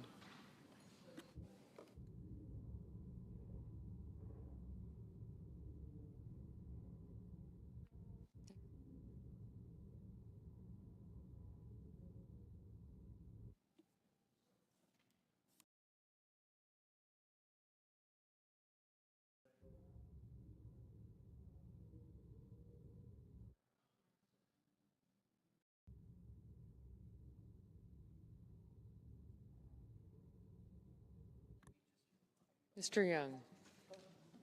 Senators voting in the affirmative: Blackburn, Capito, Cassidy, Cornyn, Curtis, Ernst, Fisher, Graham, Hyde-Smith, Johnson, Kennedy, Marino, and Risch.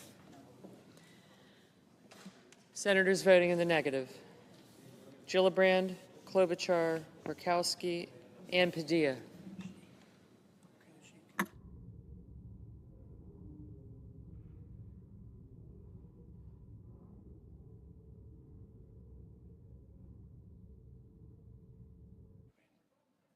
Mr. Paul, no.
Mrs. Shaheen, aye.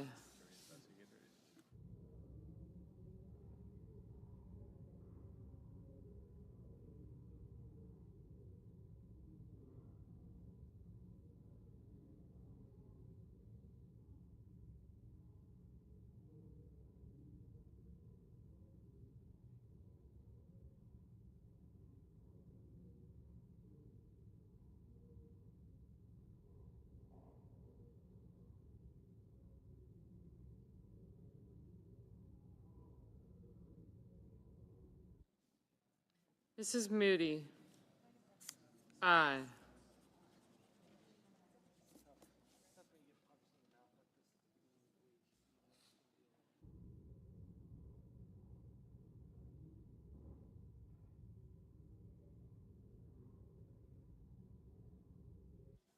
Mr. Peters, no.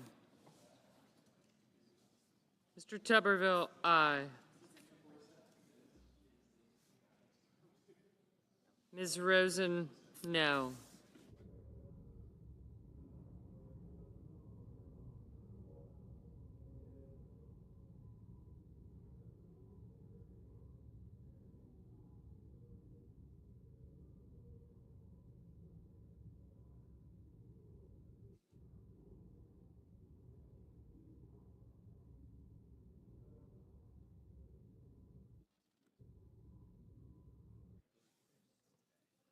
Mr. Husted, aye.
Ms. Cortez Masto, no.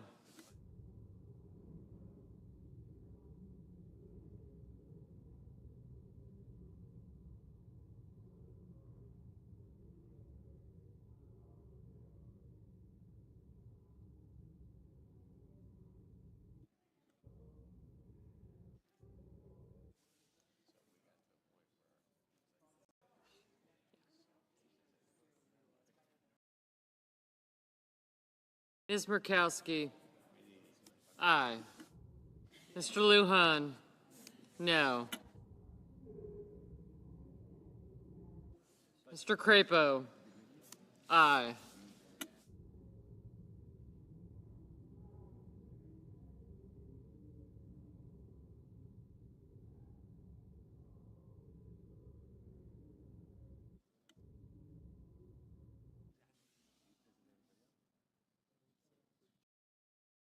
Ms. Warren, no.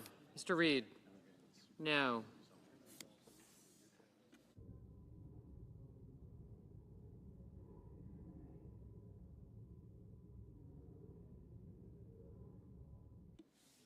Ms. Baldwin, no.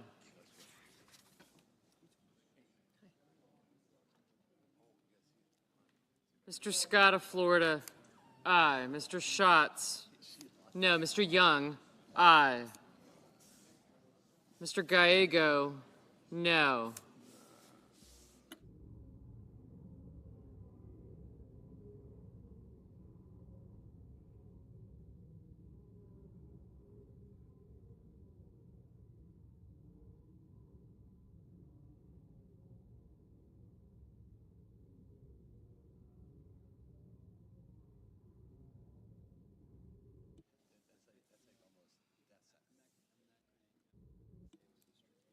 Ms. Blunt Rochester, no. Mr. Barrasso, aye.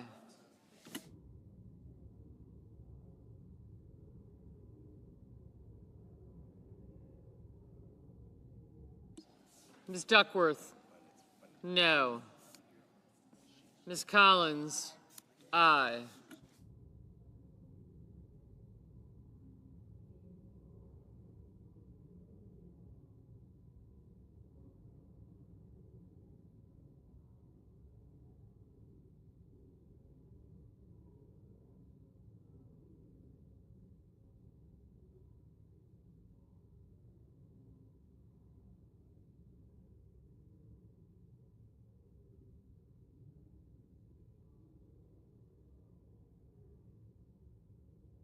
Mr. Wyden, no.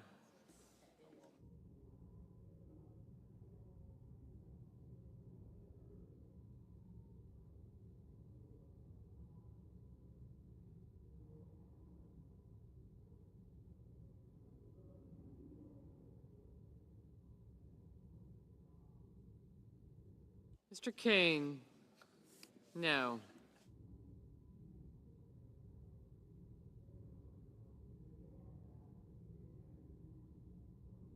Mr. Heinrich, no.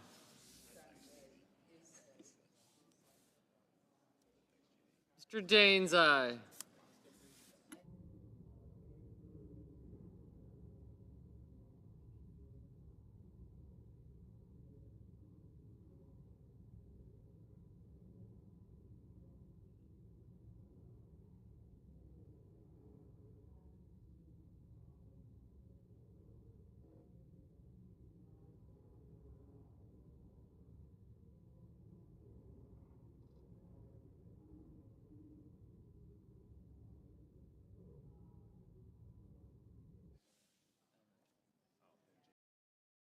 Mr. Ossoff, no. Mr. Whitehouse, no. Mr. Lankford, aye.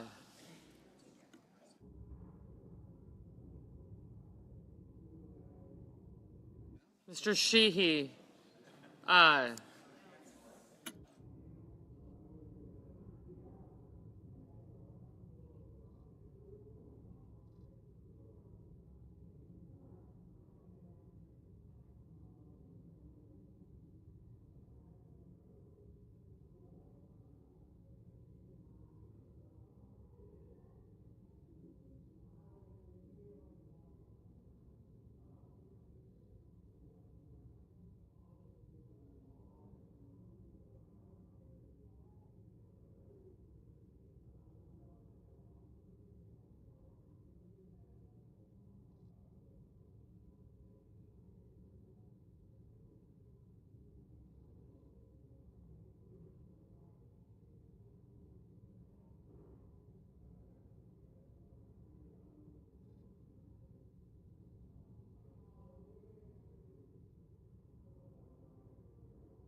Mr. McConnell, aye.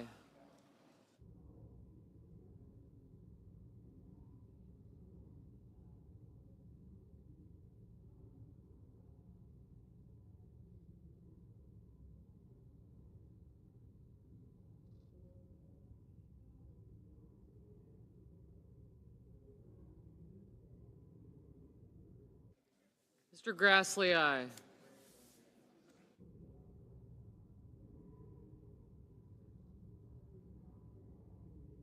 Mr. King, no.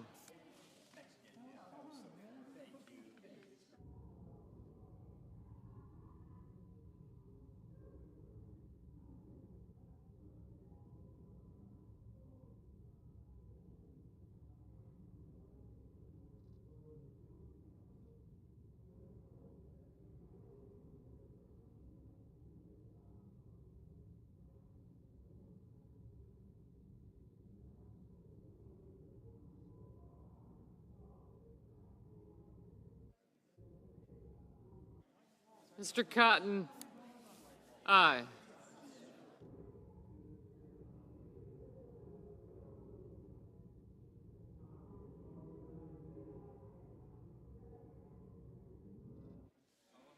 Mr. Sullivan, aye.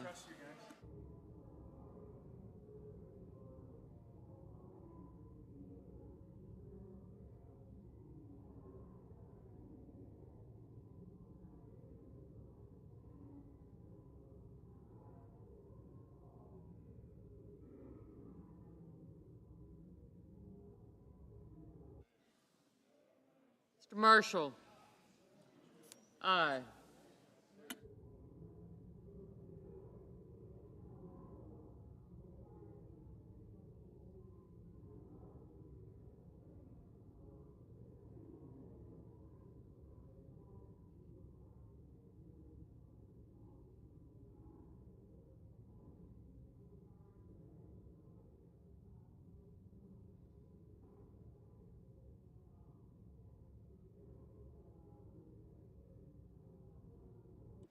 Mr. Durbin, no.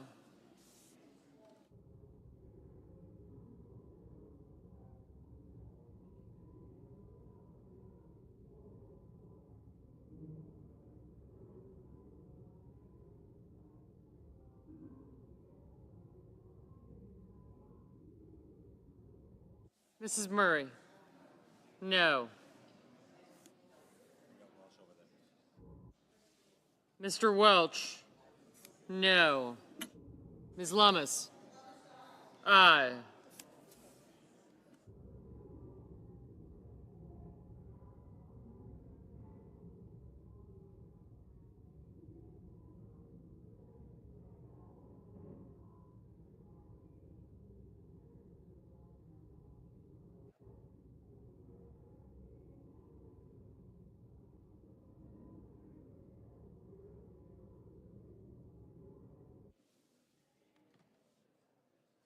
Mr. Schiff, no. Ms. Hassan, no.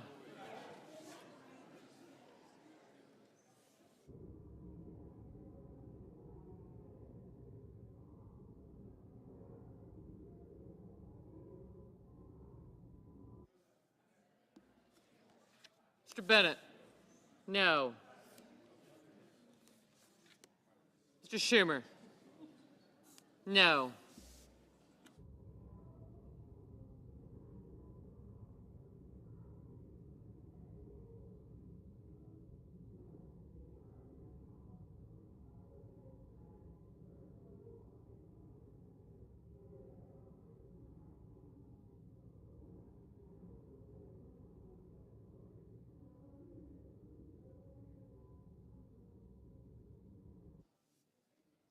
Ms. Smith,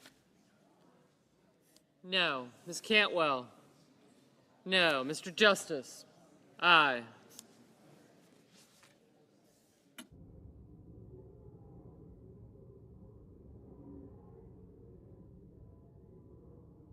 Mr. Thune, aye.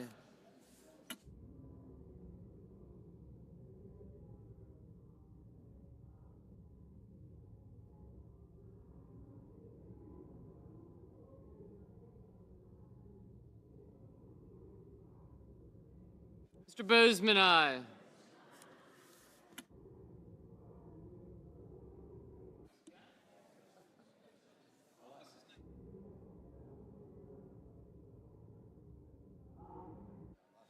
Mr. Wicker, aye. Mr. Coons, no.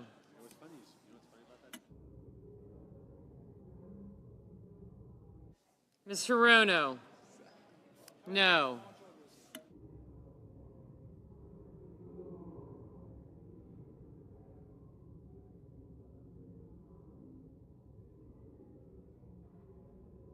Ms. Alsobrooks, no.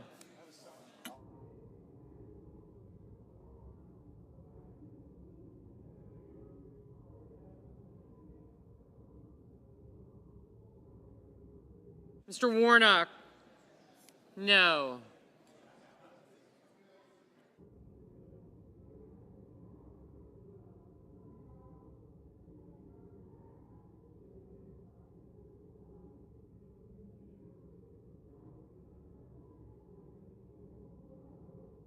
Mr. Sanders? No.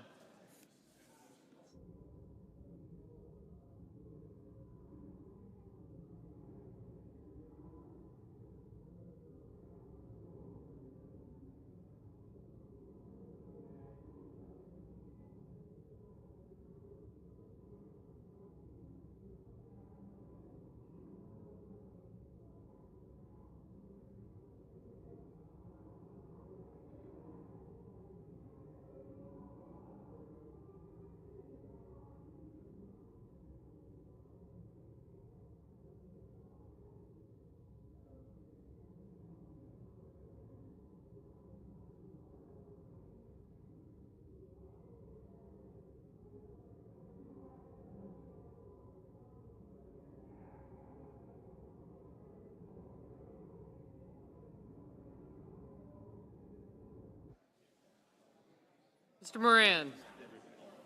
Aye. Mr. Rounds, aye.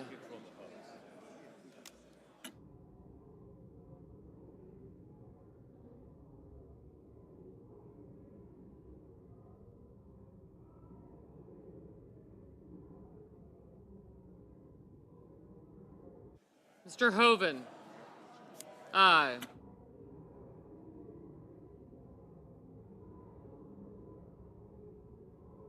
Mr. Kelly? Aye.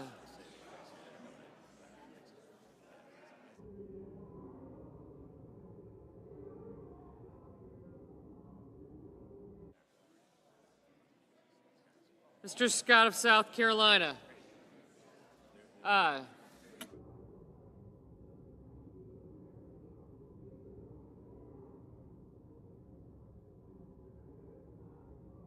Mr. Hawley? Aye. Mr. Kramer? Aye.